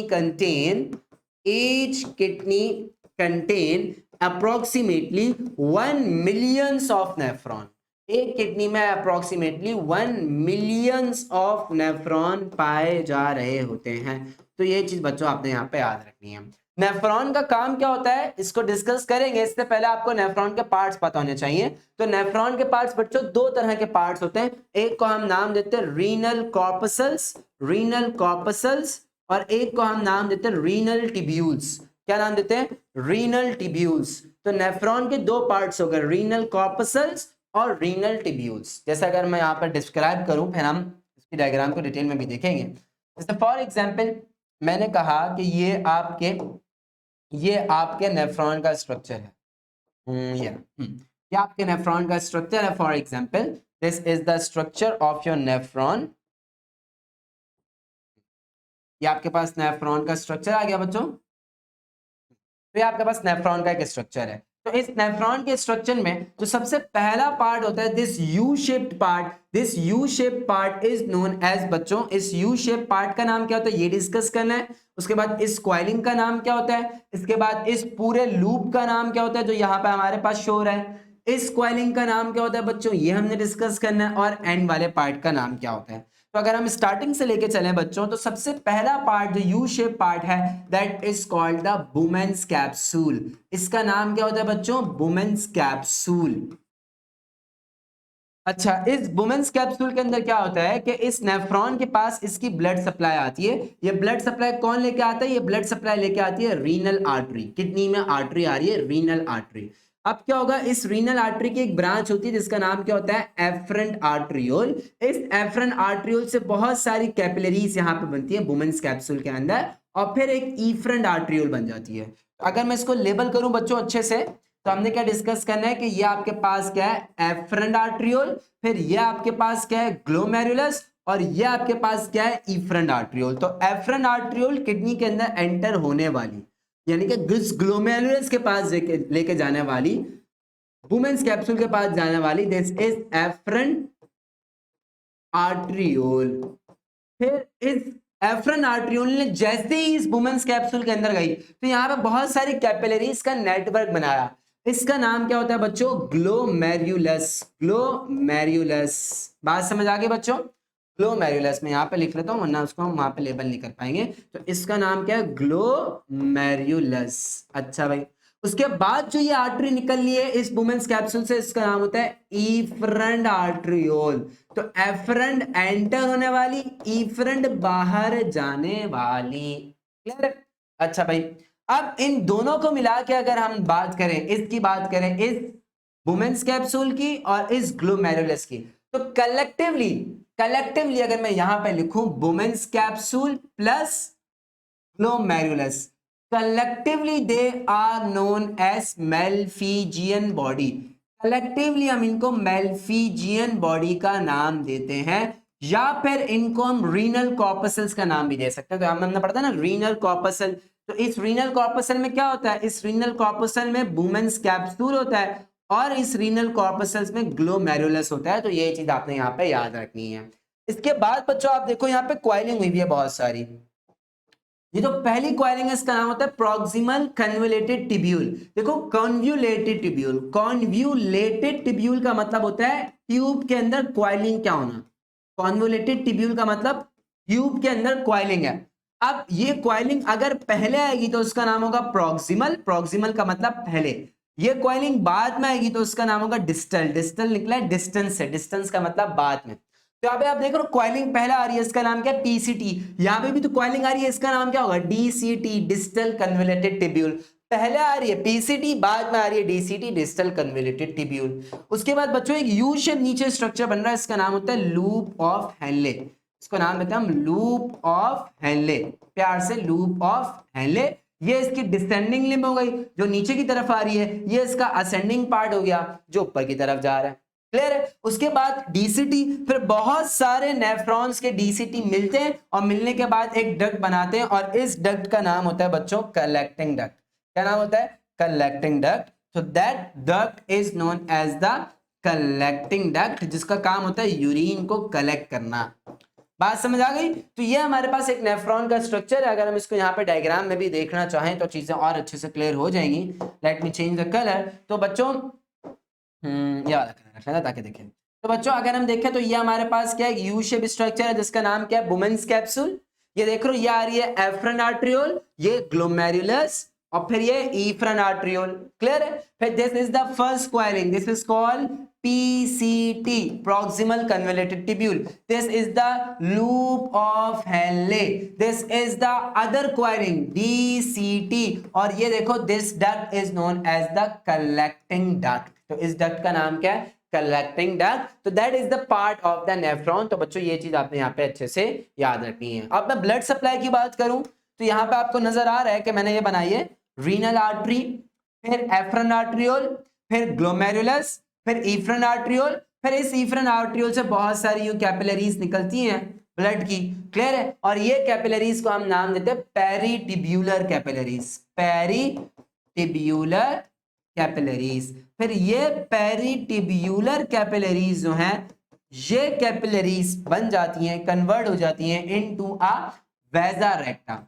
ये कैपिलरीज बहुत सारी वेजा रेक्टा के अंदर कन्वर्ट होती हैं और वेजा रेक्टा मिलके फिर हमारे पास बना लेती है रीनल वेन। तो ये जो बहुत सारी कैपिलरीज आपको जो ब्लू कलर से शो हो रही हैं बच्चों, that are known as vasa recta. इनका नाम हो गया वेजा रेक्टा। फिर बहुत सारी वेजा रेक्टा मिक्स होकर हमारे पास यहाँ पे रीनल वेन की फॉर्मेशन करवा लेगी। तो ये आपके पास बन जाएगी रीनल वेन। तो बच्चों ये चीज यहाँ पे आपने अच्छे से याद रखनी है। बात समझ आ गई? तो हमने क्या क्या चीजों को डिस्कस किया, ये चीज हमने यहाँ पे भी अच्छे से डिस्कस कर लिया। क्लियर है? अब बच्चों हमने डिस्कस करना है इस किडनी के स्ट्रक्चर को कि किडनी क्या है, इसका क्या स्ट्रक्चर है। तो बच्चों अगर हम किडनी के बारे में थोड़ा पढ़ना चाहें, हमने नेफ्रॉन के बारे में तो अच्छे से डिस्कस कर लिया कि किडनी, किडनी अच्छा भाई, अब किडनी हमारे पास क्या है बच्चों, किडनी हमारे पास मेन एक्सक्रीटरी ऑर्गन है, मेन एक्सक्रीटरी ऑर्गन है क्योंकि किडनी हमारे पास मेनली एक्सक्रीशन में हेल्प करवा रही है, मेन एक्सक्रीटरी ऑर्गन है। किडनी जो है वो हमारे पास बीन शेप्ड होती है बच्चों, बीन शेप्ड है, पेयर्ड है, बीन शेप्ड है, पेयर्ड, पेयर्ड का मतलब दो होती है किडनी। देखो ये रही किडनी, क्लियर है? एक होती है राइट किडनी, एक होती है लेफ्ट किडनी। राइट किडनी थोड़ी नीचे होती है, लेफ्ट किडनी ऊपर होती है। राइट किडनी नीचे क्यों होती है? क्योंकि इसके नीचे मौजूद, इसके ऊपर मौजूद होता है लिवर। क्लियर है? तो लिवर की वजह से हम कहते हैं कि राइट किडनी जो है वो थोड़ा बहुत नीचे होती है as compare to left kidney. तो ये चीज बच्चों आपने यहाँ पे याद रखनी है। क्लियर है। अगर हम इसका लेवल स्टार्ट करें कि कौन से वर्टिब्री से स्टार्ट हो रही है, कौन से वर्टिब्री पे खत्म हो रही है, तो किडनीज जो है बच्चों वो T12 वर्टिब्री से स्टार्ट होती हैं, थोरेसिक वर्टिब्री नंबर 12, और ये लंबार वर्टिब्री नंबर 3 पे आके खत्म हो जाती हैं। तो T12 से L3 तक हमारे पास जो है वो किडनीज मौजूद होती हैं, और ये आपके एब्डोमिनल कैविटी में पोस्टीरियरली मौजूद होती हैं, पीछे की तरफ मौजूद होती हैं। तो किडनीज कभी भी आगे मौजूद नहीं होती, किडनीज हमेशा पीछे की तरफ मौजूद होती हैं। तो ये चीज याद रखनी है। इसलिए जब भी किडनी का पेन होता है तो वो बैक साइड पे होता है, फिर वो रेडिएट कर सकता है आगे, लेकिन वो होता है बैक साइड पे। तो किडनीज पीछे की तरफ होती हैं एब्डोमेन में, पोस्टीरियर होती है एब्डोमेन में। तो ये चीज आपने यहाँ पे याद रखनी है। अब अगर हम किडनी के स्ट्रक्चर की बात करें तो फिर मैं पहले किडनी का स्ट्रक्चर ड्रॉ करने की कोशिश करता हूं और फिर हम आपको यहाँ पे शो करवाएंगे। अगर हम किडनी के स्ट्रक्चर की बात करें बच्चों, जैसे फॉर एग्जांपल हमने कहा कि ये आपके पास किडनी का स्ट्रक्चर है समवट, तो ये आपके पास क्या है, एक किडनी का स्ट्रक्चर। अच्छा, अब किडनी के स्ट्रक्चर में सबसे पहले बाहर की तरफ एक फेशिया आता है। तो किडनी का स्ट्रक्चर की बात करूं तो सबसे पहले बाहर की तरफ एक फेशिया आएगा किडनी में, and that fascia is called the renal fascia. तो सबसे बाहर की आउटर मोस्ट लेयर की बात करें तो सबसे बाहर आउटर मोस्ट लेयर में हमारे पास किडनी के क्या आएगा, एक फेशिया आएगा, और इस फेशिया का नाम क्या होगा बच्चों, renal fascia. So kidneys are surrounded by a fascia. Let me color this fascia, and that fascia is called the renal fascia. तो इस fascia का नाम हमारे पास क्या है, renal fascia। तो ये चीज आपने यहाँ पे याद रखनी है। अच्छा भाई, तो कलर करके कंप्लीट करते हैं। आउटर मोस्ट है तो इसका काम क्या होगा बच्चों, इसका काम होगा प्रोटेक्शन प्रोवाइड करना। तो आउटर मोस्ट का काम क्या होता है, प्रोटेक्शन प्रोवाइड करना। तो ये किडनी को प्रोटेक्शन प्रोवाइड कर रहा है फेशिया, किडनी के ऊपर है तभी तो इसका नाम क्या हो गया बच्चों, रीनल फेशिया। तो ये हमारे पास तकरीबन हमारा रीनल फेशिया कंप्लीट हो गया। अच्छा, रीनल फेशिया के अंदर एक सेकंड लेयर होती है। तो रीनल फेशिया सबसे आउटर मोस्ट हो गया। रीनल फेशिया के अंदर अगर हम बात करें सेकंड मोस्ट लेयर, तो जो सेकंड मोस्ट लेयर होती है रीनल फेशिया के अंदर बच्चों, इस सेकंड मोस्ट लेयर का नाम हमारे पास होता है रीनल कैप्सूल। तो रीनल फेशिया सबसे आउटर मोस्ट लेयर, फिर इस आउटर मोस्ट लेयर के अंदर वाली जो लेयर होगी जो मैं अब ड्रॉ करने जा रहा हूं, that is the renal capsule. तो पूरी किडनी के ऊपर एक इस तरह से कैप्सूल लाइक स्ट्रक्चर मौजूद होगा, और इस कैप्सूल लाइक स्ट्रक्चर का नाम क्या होगा, रीनल कैप्सूल। तो ये चीज बच्चों आपने यहाँ पे याद रखनी है। मैं यहाँ पे लिख भी रहा हूं साथ साथ ताकि आप लोग यहाँ पे याद रखो। सबसे बाहर रीनल फेशिया, फिर रीनल कैप्सूल। फिर अगर हम किडनी की बात करें तो बच्चों किडनी के दो पार्ट्स होते हैं। हम यहाँ पे किडनी भी यहाँ पे लिख लेते हैं, बना लेते हैं। तो फिर हम किडनी की बात करें बच्चों, तो किडनी के अगर हम बात करें तो किडनी के पास दो तरह के पार्ट्स होते हैं। हम किडनी के दो तरह के पार्ट्स में किडनी को डिवाइड करते हैं। एक कहलाता है इसका आउटर पार्ट और एक कहलाता है इसका इनर पार्ट। तो जो बच्चों आउटर पार्ट होता है, आउटर पार्ट, इस आउटर पार्ट का नाम होता है कॉर्टेक्स। ये कुछ आउटर पार्ट होता है किडनी का, और इस आउटर पार्ट का नाम क्या होता है बच्चों, cortex. So the outer part of the kidney is called cortex. तो मैं लिख रहा हूं cortex is the outer part. तो ये चीज आपने यहाँ पे याद रखनी है। इसके अलावा बच्चों जो इनर पार्ट होता है उसका नाम होता है मेड्यूला। तो what is medulla, medulla is the inner part of the kidney. और इस मेड्यूला को अगर हम गौर से देखते हैं तो इस मेड्यूला के अंदर बच्चों आपको इस तरह करके समवट कोनिकल स्ट्रक्चर्स नजर आते हैं। इस तरह करके आपको इस मेड्यूला के अंदर समवट कोनिकल स्ट्रक्चर्स नजर आते हैं, और इन कोनिकल स्ट्रक्चर्स को हम नाम देते हैं बच्चों रीनल पायरामिड। क्या नाम देते हैं, रीनल पायरामिड, रीनल पायरामिड। तो ये चीज आपने यहाँ पे याद रखनी है। और ये रीनल पायरामिड 8 से 18 तक हो सकते हैं इनकी तादाद। बात समझ आ गई बच्चों आप लोग को। तो हमने बच्चों अभी तक क्या डिस्कस किया कि आपके पास कॉर्टेक्स जो कि आउटर पार्ट है, मेड्यूला जो कि इनर पार्ट है। इस मेड्यूला के पास समवट कोनिकल शेप स्ट्रक्चर नजर आ रहे हैं आपको, और इन समवट कोनिकल शेप स्ट्रक्चर का नाम क्या होता है बच्चों, these are called renal pyramid. तो ये चीज बच्चों आपने यहाँ पे याद रखनी है। क्लियर। अच्छा भाई, फिर क्या होता है कि रीनल पायरामिड, इनके पास कुछ ओपनिंग्स होती हैं छोटी छोटी। इन ओपनिंग्स का नाम होता है पेपिलाए। इन ओपनिंग्स को हम नाम देते हैं पेपिलाए। क्लियर है। और फिर अगर आप यहाँ पे देखो एक रीनल पैरामिड दूसरे रीनल पैरामिड के बीच में गैप है और इस गैप का नाम होता है रीनल कॉलम। इस गैप का नाम क्या होता है बच्चों? Renal column. तो ये चीज आपने यहाँ पे याद रखनी है। अब क्या होता है बच्चों के इस जगह पे किडनी की यहां से एक ट्यूब निकलती है और ये हम डिस्कस कर चुके हैं कि इस ट्यूब का नाम क्या बच्चों? इस ट्यूब का नाम होता है यूरेटर। क्या नाम होता है? यूरेटर। यूरेटर किडनी में आके ओपन होता है, तो ये जो सारी जगह जहां पे ये यूरेटर ओपन हो रहा है इसका नाम होता है रीनल पेल्विस। क्या नाम देते हैं बच्चों इसको हम नाम देते हैं रीनल पेल्विस। तो it is called renal pelvis. तो ये चीज यहाँ पे याद रखनी है। बात समझ आ गई? इसके अलावा बच्चों किडनी का जो मीडियल पार्ट होता है ना, इस मीडियल पार्ट को, तो इस मीडियल पार्ट को हम हाइलम का नाम भी दे रहे होते हैं। हम क्या नाम देते हैं इसको? हाइलम का नाम देते हैं, क्योंकि ये एक ऐसा पार्ट है जहां से रीनल आर्टरी किडनी के अंदर एंटर करेगी, रीनल वेन किडनी के बाहर आएगी और यहां से यूरेटर एंटर करेगा। तो बीच वाला पार्ट, मीडियल पार्ट जहां से एंट्री और एग्जिट होती है चीजों की, उसको हम हाइलम का नाम दे रहे होते हैं बच्चों। तो ये स्ट्रक्चर आपने यहाँ पे किडनी के बारे में अच्छा सा याद रखना है। देखो अगर हम यहाँ पे भी डिस्कस कर ले किडनी का स्ट्रक्चर जो हमने पढ़ा सबसे आउटर मोस्ट जो लेयर होगी बच्चों वो किसकी होगी? Renal fascia. उसके बाद रीनल कैप्सूल, फिर रीनल कैप्सूल के बाद हमने डिस्कस किया आउटर पोर्शन है। इस आउटर पोर्शन का नाम क्या हो गया? कॉर्टेक्स। फिर ये इनल पायरामिडल रीजन है, इस इनल पायरामिडल रीजन का नाम क्या हो गया? मेडुला। इस पिरामिड को रीनल पिरामिड का नाम देते हैं। फिर हमने क्या डिस्कस किया कि ये पिरामिड सारे के सारे ओपनिंग्स हैं, इनका नाम होता है पेपिलाए। फिर ये ओपन हो जाते हैं इस जगह पे। इसी जगह पे देखो ये यूरेटर आके ओपन हो रहा है, तो इस जगह का नाम क्या हो गया? Renal pelvis. फिर किडनी का मिडल वाला एरिया जहां पे यूरेटर ओपन हो रहा है और रीनल वेन बाहर आ रही है, रीनल आर्टरी अंदर जा रही है, तो इस बीच वाले एरिया का नाम क्या होता है? हाइलम। क्या नाम होता है बच्चों? हाइलम। तो ये चीज आपने यहाँ पे याद रखनी है। क्लियर है? So that is all about the structure of kidney. यहाँ पे हमने किडनी के स्ट्रक्चर को अच्छे से डिस्कस कर लिया। क्लियर है? अब अगर किडनी के अंदर मैं नेफ्रॉन्स की बात करूं, हमने कहा दो तरह के हमारे पास नेफ्रॉन्स होंगे। एक किडनी में 1 मिलियंस ऑफ नेफ्रॉन्स है। उस 1 मिलियंस ऑफ नेफ्रॉन्स को हमने दो टाइप से डिवाइड कर दिया बच्चों। एक का नाम होता है जक्स्ट्रा मेड्यूलरी नेफ्रॉन जो कि 15% होते हैं, और एक का नाम होता है कॉर्टिकल नेफ्रॉन। बच्चों नाम से याद रखना, C for cortex, C for cortical. तो ऐसा नेफ्रॉन जो ज्यादातर कॉर्टेक्स के अंदर पाया जाएगा, तो ऐसे नेफ्रॉन को हम कॉर्टिकल नेफ्रॉन का नाम देते हैं। देखो वुमेन्स कैप्सूल, PCT, और इसका कुछ पार्ट, जैसे कुछ पार्ट लूप ऑफ हेनले का मेड्यूला के अंदर जा रहा है, बाकी इसका DCT, कलेक्टिंग डक्ट सब कॉर्टेक्स के अंदर है।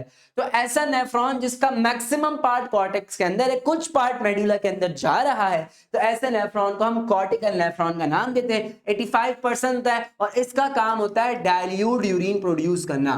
तो इसका काम क्या है बच्चों? डाइल्यूट यूरिन प्रोड्यूस करना। जबकि ऐसा नेफ्रॉन जिसमें आप देख रहे हो वुमेन्स कैप्सूल, PCT, फिर लूप ऑफ हेनले पूरा डीप मेड्यूला के अंदर चला गया, फिर DCT, फिर कलेक्टिंग डक्ट भी देखो डीप मेड्यूला के अंदर चला गया।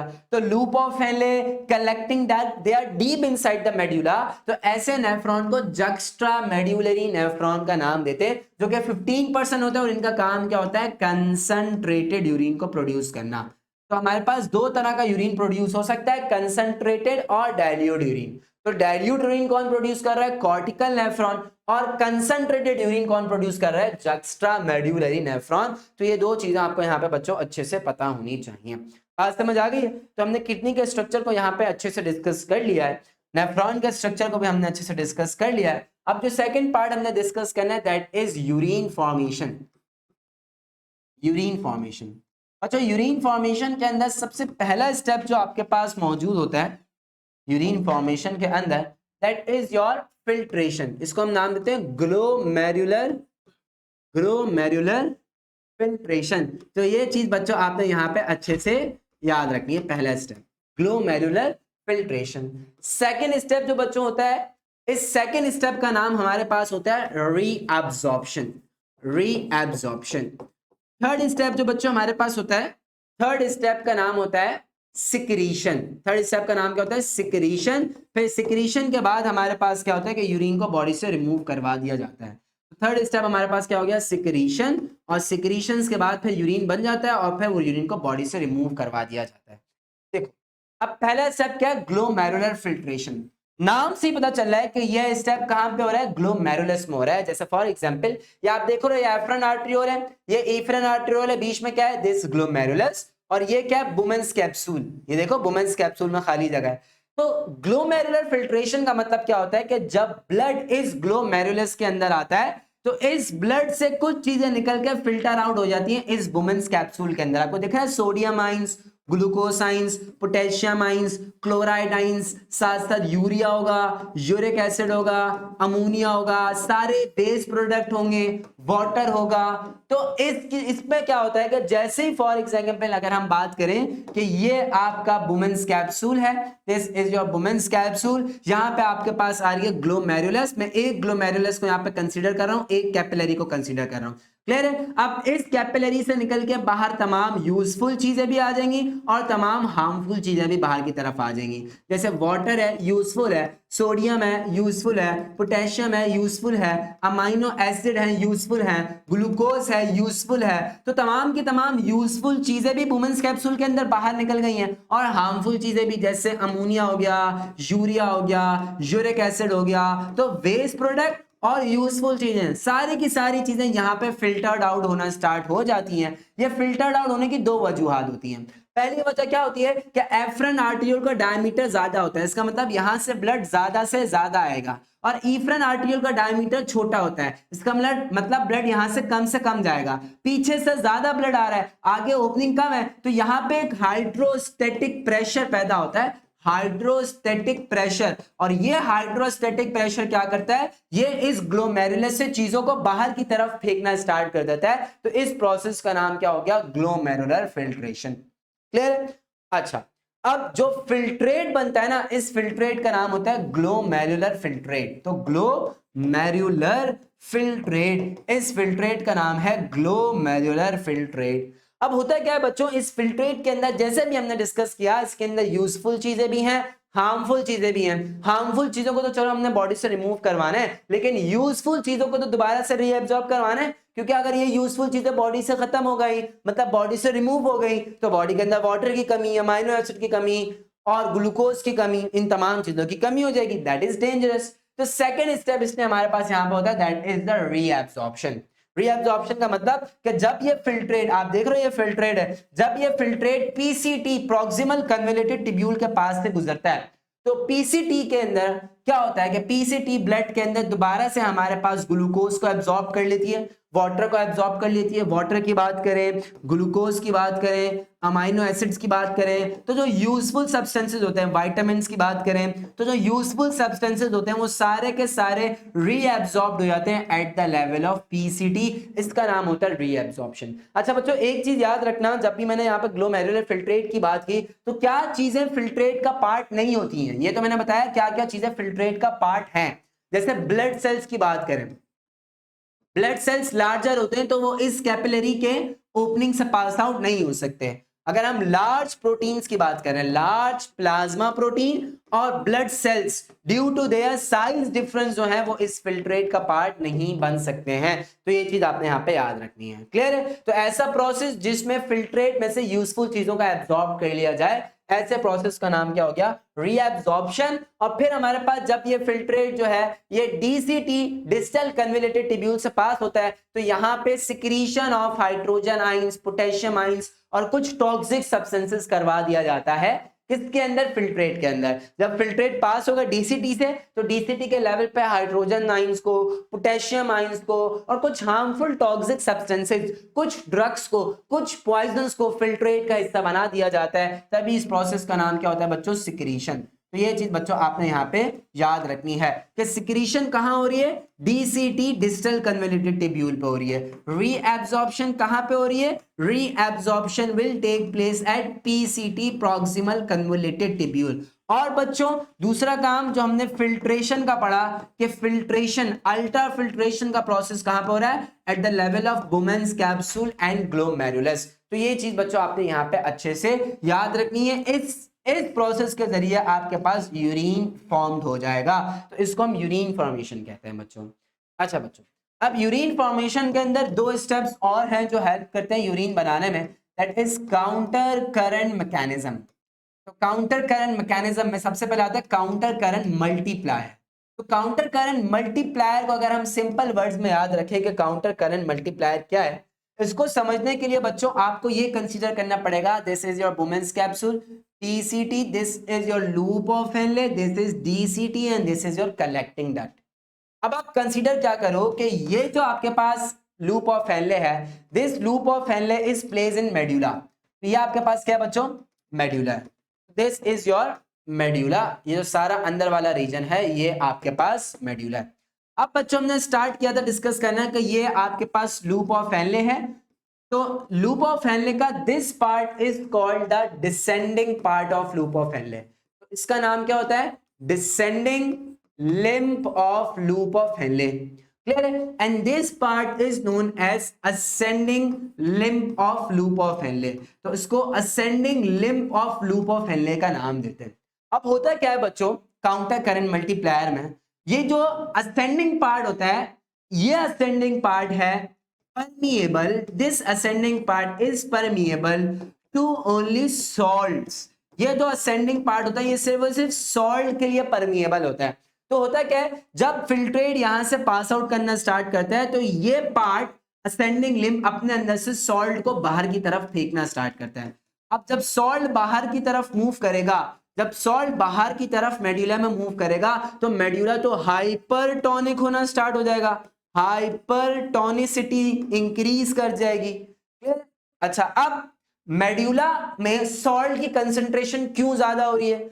मेड्यूला को हाइपरटोनिक क्यों किया जा रहा है? क्योंकि बच्चों ये जो डिसेंडिंग लिम्ब होती है ना लूप ऑफ हेनले की, that is permeable to water, ये वाटर से परमिएबल होती है। असल में जो मेन मैकेनिज्म होता है ना काउंटर करंट मल्टीप्लायर का, इसका मेन काम होता है कि ये कंसंट्रेटेड यूरिन बनाए।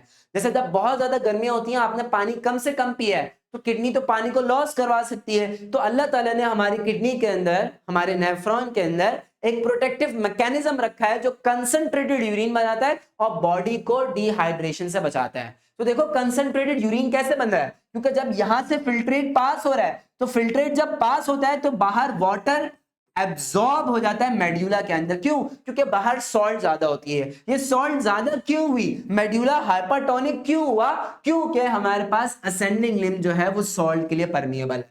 जब फिल्ट्रेट इस असेंडिंग लिम्ब से पास करता है, सॉल्ट यहां से बाहर मेड्यूला में चली जाती है, अब मेड्यूला में सॉल्ट ज्यादा हो जाती है। जब डिसेंडिंग लिम्ब के जरिए फिल्ट्रेट नीचे की तरफ आता है तो it is permeable to water only, तो वाटर बाहर की तरफ मूव कर जाता है। तो ये चीज आपने याद रखनी है, जितना डीप आप मेड्यूला में जाते रहोगे उतनी ज्यादा इसकी हाइपरटोनिसिटी इंक्रीज करती रहेगी। ये स्टार्ट होती है 300 ऑस्मोल पर लीटर से, एंड होती है 1200 ऑस्मोल पर लीटर पे। तो ये चीज बच्चों आपने यहाँ पे अच्छे से याद रखनी है। बात समझ आ रही है? तो काउंटर करंट मल्टीप्लायर में हमने डिस्क्राइब कर लिया। देखो 300 से स्टार्ट होती है, फिर 600, 400 देख रहे हो आप यहाँ पे, फिर एट द एंड 1200 पे जा रही है। डिसेंडिंग लिम्ब परमिएबल होती है सिर्फ और सिर्फ वाटर के लिए, तो आप यहां से देख रहे हो वाटर बाहर की तरफ निकल रहा है। जबकि असेंडिंग लिम्ब देख रहे हो आप आइंस के लिए परमिएबल होती है, जिसकी वजह से, इसी की वजह से जो मेड्यूला है, इस मेड्यूला का एनवायरनमेंट क्या हो जाता है? हाइपरटोनिक, और वाटर को एब्जॉर्ब करवाया जाता है। तो काउंटर करंट मल्टीप्लायर का काम क्या होता है? ये एक्टिवली सोडियम रीअब्जॉर्प्शन या फिर परमिएबिलिटी इंक्रीज करवाता है, जिसकी वजह से मेड्यूलरी इंटरस्टिशियम की परमिएबिलिटी ज्यादा हो जाती है, ज्यादा से ज्यादा सोडियम हो जाता है। तो ये चीज आपने यहाँ पे याद रखनी है, जितना ज्यादा सोडियम उतनी ज्यादा ऑस्मोलैरिटी, उतना ज्यादा वाटर की रीअब्जॉर्प्शन। तो ये चीज बच्चों आपने यहाँ पे याद रखनी है, that is the counter current multiplier, जो मेड्यूला और लूप ऑफ हेनले के बीच में होता है। तो ये चीज बच्चों आपको यहाँ पे याद रखनी है। फिर आपके पास आता है काउंटर करंट एक्सचेंज। तो काउंटर करंट एक्सचेंज बच्चों वेजा रेक्टा, वेजा रेक्टा क्या था? वेसल्स का एक नेटवर्क था ना, प्री टिब्यूलर कैपिलरीज वेजा रेक्टा में कन्वर्ट होती हैं, फिर रीनल वेन में कन्वर्ट होती हैं, जो हमने डिस्कस किया था। तो फॉर एग्जांपल आपने यहाँ पे क्या पढ़ना है कि ये आपका वेजा रेक्टा है। अब वेजा रेक्टा का ये असेंडिंग पार्ट होगा और ये डिसेंडिंग पार्ट होता है वेजा रेक्टा का। मतलब वेजा रेक्टा में जो ब्लड का फ्लो है वो कैसे? अपोजिट डायरेक्शन में, यहाँ पे डाउनवर्ड है और यहाँ पे अपवर्ड है। तो अपोजिट डायरेक्शन में यहाँ पे हमारे पास इसकी मूवमेंट हो रही है। तो वेजा रेक्टा में हमारे पास जो मैकेनिज्म होता है बच्चों, उसका नाम क्या होता है? Counter current exchange. तो ये चीज बच्चों आपने याद रखनी है कि वेजा रेक्टा एक पैसिव काउंटर करंट एक्सचेंज के तौर पे काम करती है। इसका काम क्या होता है? ये मेड्यूला के जो ग्रेडियंट है उसको प्रिजर्व करवाती है।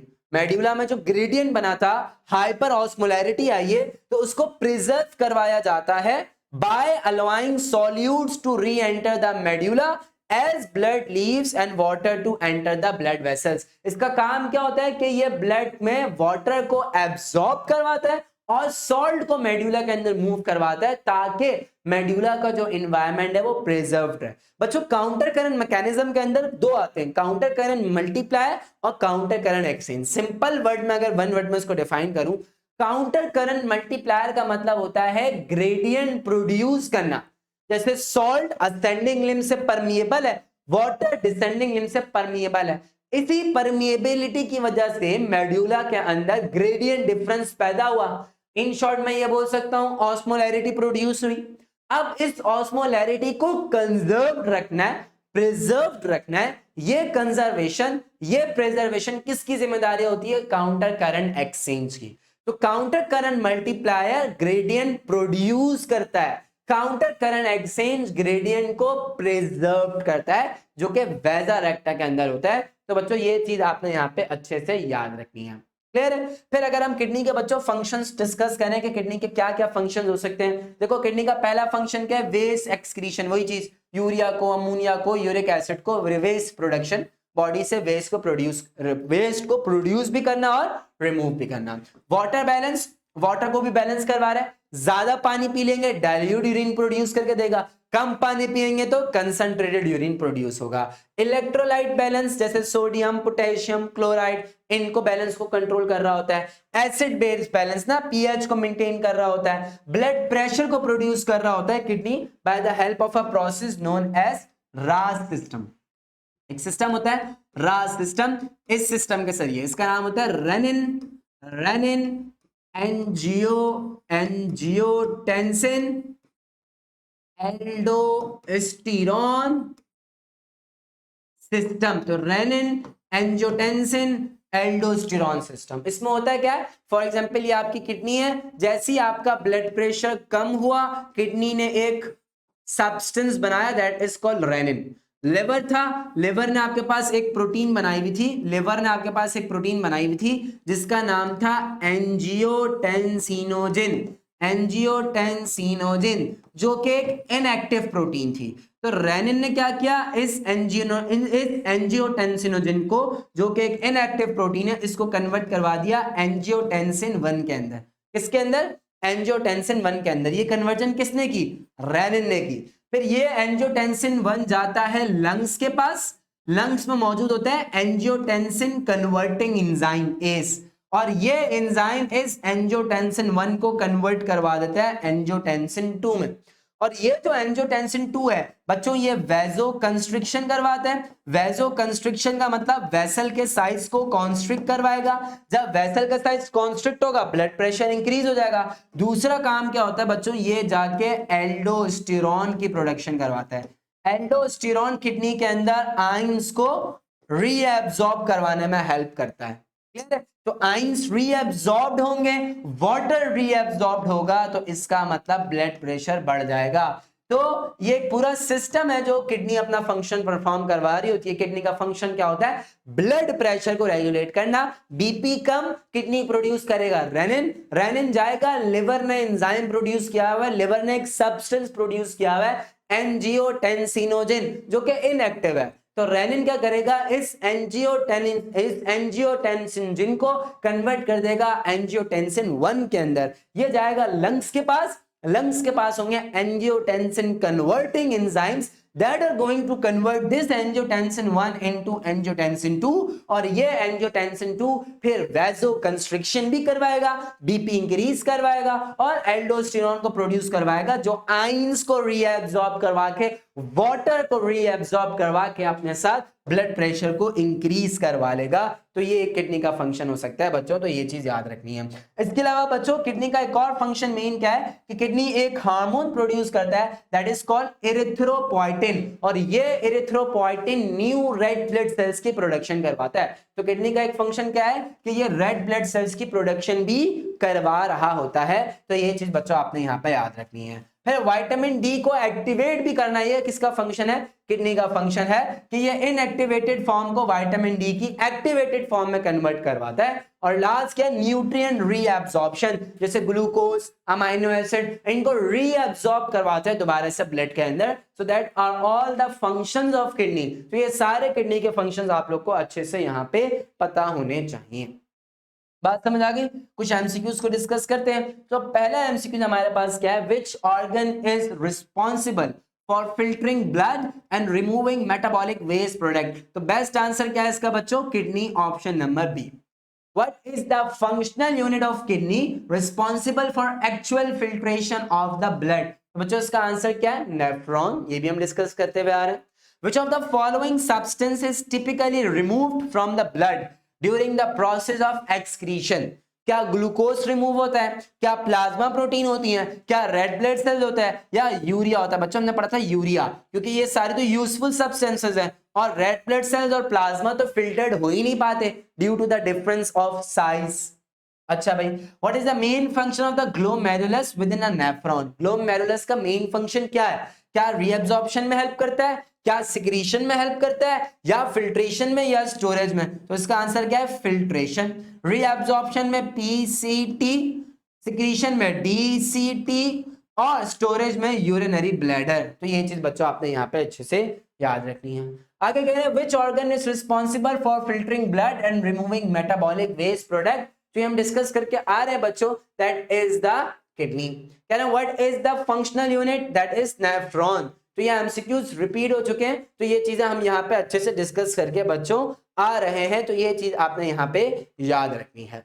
अच्छा बच्चों, इसके बाद कुछ क्लिनिकल्स हैं, कुछ क्लिनिकल्स को हमें डिस्कस करना है यहाँ पे। जैसे सबसे पहला क्लिनिकल हमारे पास क्या है? Kidney stone. अब किडनी स्टोन का मतलब क्या होता है कि फॉर एग्जांपल जब किडनी का काम क्या है? यूरिन को फिल्टर करना। तो यूरिन को फिल्टर करते वक्त अगर यूरिन के अंदर ज्यादा आयंस होंगे, ज्यादा हमारे पास क्रिस्टल्स होंगे, सब्सटेंसेस होंगे, तो वो आपस में एक्यूमुलेट होंगे।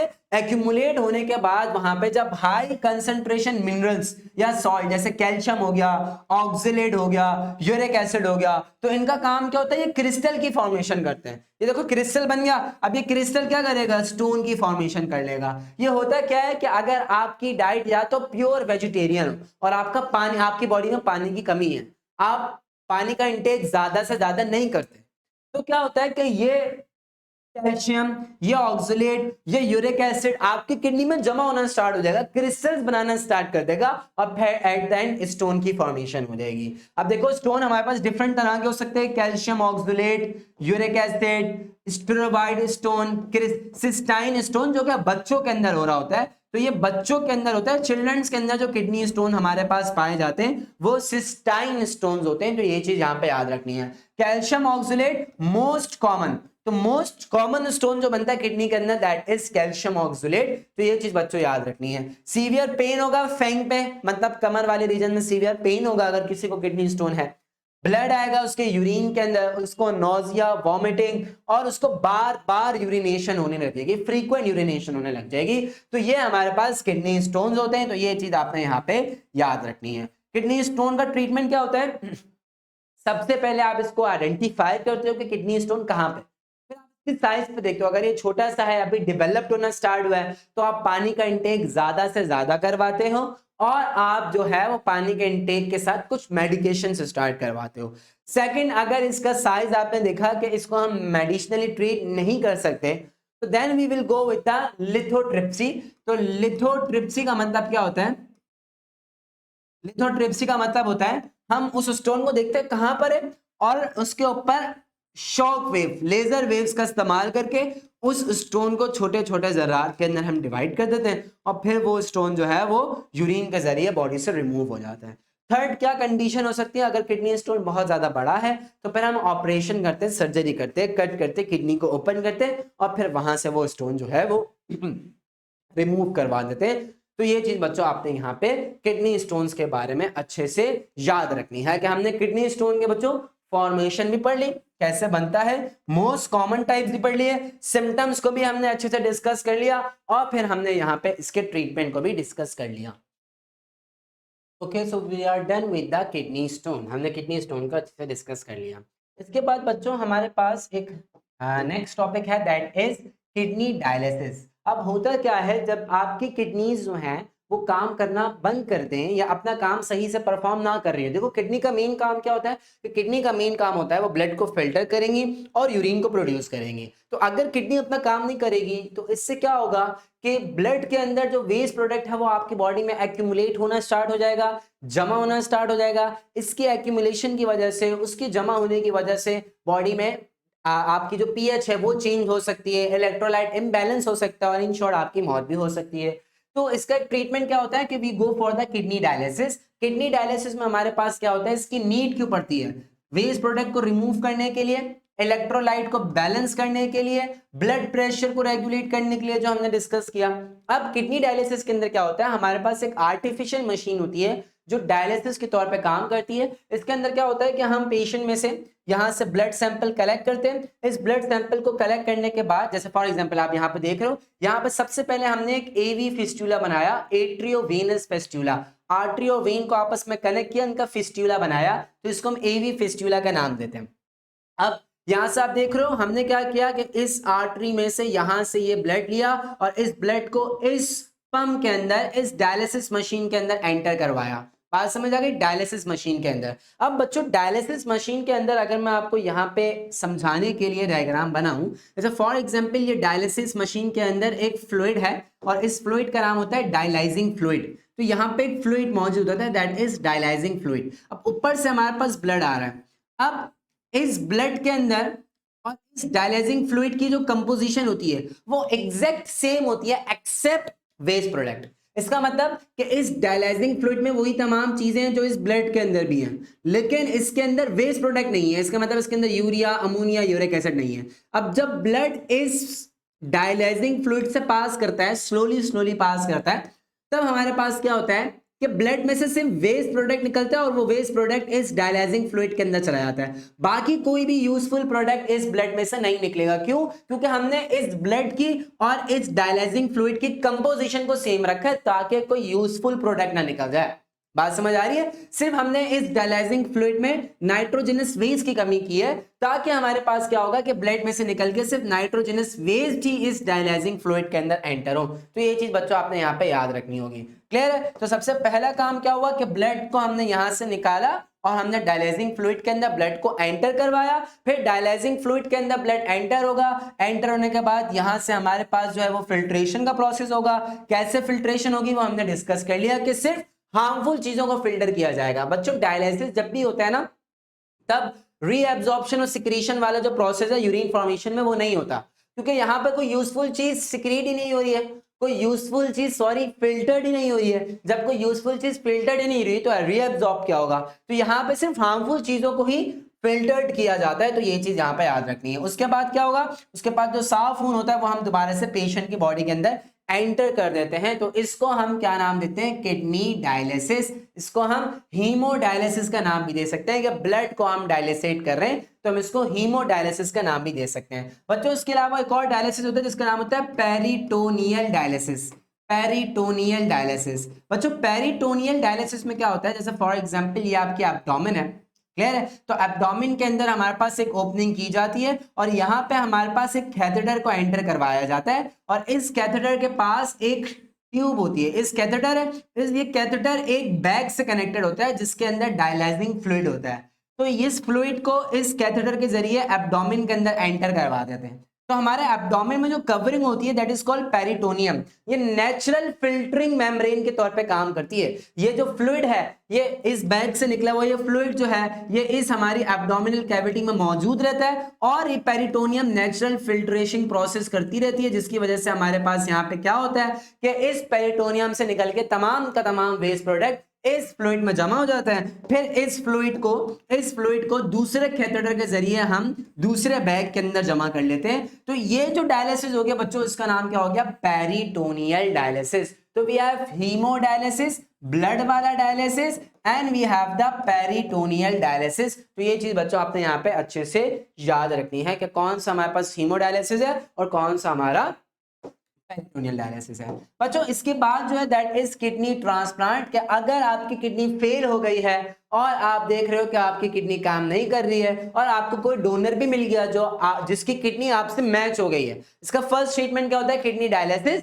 अगर किडनी डायलिसिस नहीं है तो you can go for the kidney transplant. Clear है? किडनी ट्रांसप्लांट में हम क्या करते हैं, किसी डोनर से जिसकी किडनी आपसे मैच कर जाए तो उससे हम किडनी एक्सेप्ट करवाते हैं। तो हम क्या करते हैं, देखो जो खराब किडनी होती है ना उसको रिमूव नहीं करते, ये चीज याद रखना, क्योंकि उसको रिमूव करना बहुत ज्यादा कॉम्प्लेक्स प्रोसेस होता है। इसमें बहुत ज्यादा ब्लड लॉस हो सकता है जिसकी वजह से हाइपोवॉल्मिक शॉक, मतलब ब्लड लॉस होने की वजह से ब्लड प्रेशर बहुत ज्यादा कम हो सकता है और आप पेशेंट की जान भी जा सकती है। तो हम क्या करते हैं, इस किडनी को यहां से रिमूव नहीं करते, बल्कि जो नई किडनी है हम उसको थोड़ा नीचे एब्डोमेन में पेल्विक कैविटी के पास यहां पे इंसर्ट करवा देते हैं, ट्रांसप्लांटेड डोनर किडनी। तो एक ऐसा प्रोसेस जिसमें किसी डोनर से किडनी को बॉडी के अंदर इंट्रोड्यूस करवा दिया जाएगा, तो ऐसे प्रोसेस का नाम होता है किडनी ट्रांसप्लांट। किडनी को हमेशा उसकी जगह पे अटैच नहीं किया जाता, बल्कि एक न्यू जगह पे, न्यू स्पेस पे, पेल्विक कैविटी के पास यहाँ पे इंट्रोड्यूस करवाया जाता है। तो ये चीज बच्चों आपने यहाँ पे याद रखनी है। अब जब भी अगर मैं किडनी ट्रांसप्लांट की बात करूं या कोई भी ट्रांसप्लांट की हम बात करते हैं तो दैट इज नॉट इजी, क्योंकि ट्रांसप्लांट का मतलब क्या है, हम किसी भी दूसरे बंदे से उसका एक पूरा ऑर्गन ले रहे हैं। देखो हमारी बॉडी में मौजूद क्या होते हैं, व्हाइट ब्लड सेल्स, जिनका काम क्या होता है, बॉडी को प्रोटेक्शन प्रोवाइड करना। तो जब हम किसी भी दूसरे बंदे से एक पूरा सेल के बजाय एक पूरा ऑर्गन ले रहे हैं, तो उसके पास जो एंटीजेंस होंगे उसको मेरे व्हाइट ब्लड सेल्स पहचान लेंगे, उसके खिलाफ एंटीबॉडीज बनाएंगे और उसको मार भी सकते हैं। तो उसको हम नाम देते हैं ट्रांसप्लांट रिजेक्शन। तो ट्रांसप्लांट रिजेक्शन से बचने के लिए हम कुछ ऐसी मेडिसिन का इस्तेमाल करते हैं जो होती है इम्यूनोसप्रेसर। ये इम्यूनोसप्रेसर क्या करती हैं, ये आपके इम्यून सिस्टम को बहुत ज्यादा वीक कर देती हैं। अब जब इम्यून सिस्टम बहुत ज्यादा वीक हो जाएगा तब क्या होगा कि बॉडी के व्हाइट ब्लड सेल्स उस ट्रांसप्लेटेड ऑर्गन को ना पहचान पाएंगे, ना एंटीबॉडीज बना पाएंगे। क्योंकि अब ये इसका एडवांटेज है। डिसएडवांटेज क्या होता है इम्यूनोसप्रेसर का, कि बहुत सारे वायरसेस, बहुत सारे बैक्टीरियाज को अब बॉडी में एंट्री की इजाजत मिल जाएगी। तो जो ट्रांसप्लांट वाले पेशेंट होते हैं उनको आइसोलेट कर देते हैं, जिस तरह कोविड-19 में पेशेंट्स को आइसोलेट करते हैं ना, इसी तरह, क्योंकि उनका इम्यून सिस्टम बहुत ज्यादा वीक हो गया है, उनके ऊपर बहुत सारे वायरसेस, बहुत सारे बैक्टीरियाज अटैक कर सकते हैं। बात समझ आ गई? तो एक ऐसा प्रोसेस जिसमें हम किसी भी डोनर से कोई भी ऑर्गन बॉडी के अंदर इंट्रोड्यूस करवाएं उसको हम ट्रांसप्लांट का नाम देंगे। किडनी की बात कर रहे हैं तो उसको हमने नाम दे दिया किडनी ट्रांसप्लांट। तो ये चीज बच्चों आपने यहाँ पे याद रखनी है। क्लियर है? इसके बाद हमारे पास बच्चों लास्ट एक्सपेक्ट आता है जिसका नाम क्या होता है, थर्मो रेगुलेशन। देखो थर्मो रेगुलेशन का मतलब क्या होता है, टेम्परेचर को मेंटेन करना। एक ऐसा प्रोसेस जिसमें एक लिमिट तक टेम्परेचर को रेगुलेट किया जाए, ऐसे प्रोसेस का नाम होता है थर्मो रेगुलेशन। अब हमारे pass on the basis of thermo regulation दो तरह के एनिमल्स होते हैं, एक का नाम होता है एक्टोथर्म्स और एक का नाम होता है बच्चों एंडोथर्म्स। एक्टोथर्म्स क्या होते हैं, ऐसे तमाम एनिमल्स जो अपने टेम्परेचर के लिए एनवायरनमेंट पे डिपेंड करें। इसका मतलब जो एनवायरनमेंट का टेम्परेचर वही इनका टेम्परेचर, ये अपने टेम्परेचर को मेंटेन खुद नहीं कर सकते। बाहर सर्दी, बाहर टेम्परेचर कम, इनका टेम्परेचर कम, बाहर टेम्परेचर ज्यादा, इनका टेम्परेचर ज्यादा। सही है? तो जो बाहर का एक्सटर्नल एनवायरनमेंट का टेम्परेचर है वही इनका टेम्परेचर होगा, तो उनको हम एक्टोथर्म यानी कि कोल्ड ब्लडेड एनिमल्स का नाम देते हैं, जिसमें रेप्टाइल्स, एम्फीबियन, फिशेस आ जाते हैं। क्लियर है? इसके अलावा एंडोथर्म्स का मतलब वार्म ब्लडेड एनिमल्स जो अपना नॉर्मल बॉडी टेम्परेचर मेंटेन करते हैं। जैसे ह्यूमंस आ गए, जैसे हमारा नॉर्मल बॉडी टेम्परेचर कितना है 37, अब बाहर टेम्परेचर ज्यादा भी हो बॉडी के, बाहर टेम्परेचर कम भी हो बॉडी के, तो बॉडी अपना नॉर्मल बॉडी टेम्परेचर मेंटेन करेगी। तो ऐसे तमाम एनिमल्स जो अपना मेंटेन करते हैं, इंटरनल कांस्टेंट रखते हैं अपना इंटरनल बॉडी टेम्परेचर, उनको हम नाम देते हैं एंडोथर्म्स और वार्म ब्लडेड एनिमल्स। तो सबसे पहले आपको ये डिफरेंशिएट करना आना चाहिए कि एक्टोथर्म्स और एंडोथर्म्स में क्या डिफरेंस होता है, तो ये चीज आपको यहाँ पे पता होनी चाहिए। अच्छा बच्चों, इसके अलावा जो बॉडी का मेन कंट्रोल सेंटर होता है, जो टेम्परेचर, जैसे अगर हम बात करें पूरा फीडबैक सिस्टम बनाएं, जैसे फॉर एग्जांपल मेरे पास स्किन है, इस स्किन पे मेरे पास मौजूद हैं थर्मो रिसेप्टर्स। क्या है? Thermo receptors. थर्मो रिसेप्टर्स ने क्या किया, थर्मो रिसेप्टर्स ने टेम्परेचर को डिटेक्ट किया, टेम्परेचर को डिटेक्ट किया कि टेम्परेचर कम हो रहा है या ज्यादा हो रहा है।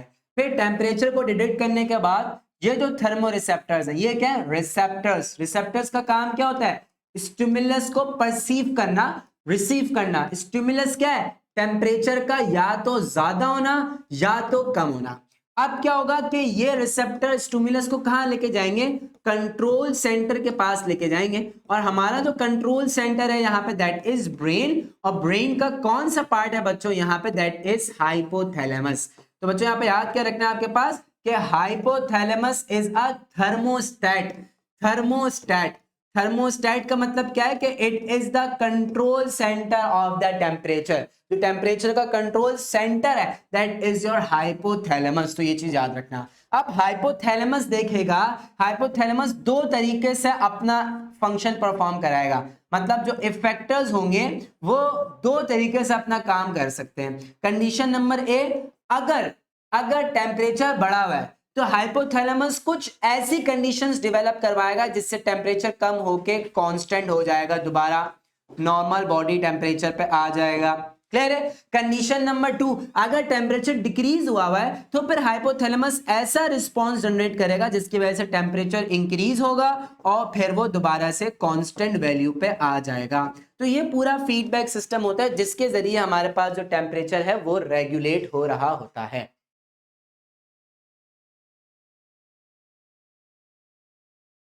क्लियर है? तो ये पूरा हमारे पास फीडबैक सिस्टम आ गया। अब हमने डिस्कस करना है कि किस तरह बॉडी जो है, जैसे फॉर एग्जांपल अगर टेम्परेचर बढ़ गया आपके पास, टेम्परेचर आपके पास इंक्रीज कर गया है, टेम्परेचर बढ़ गया है।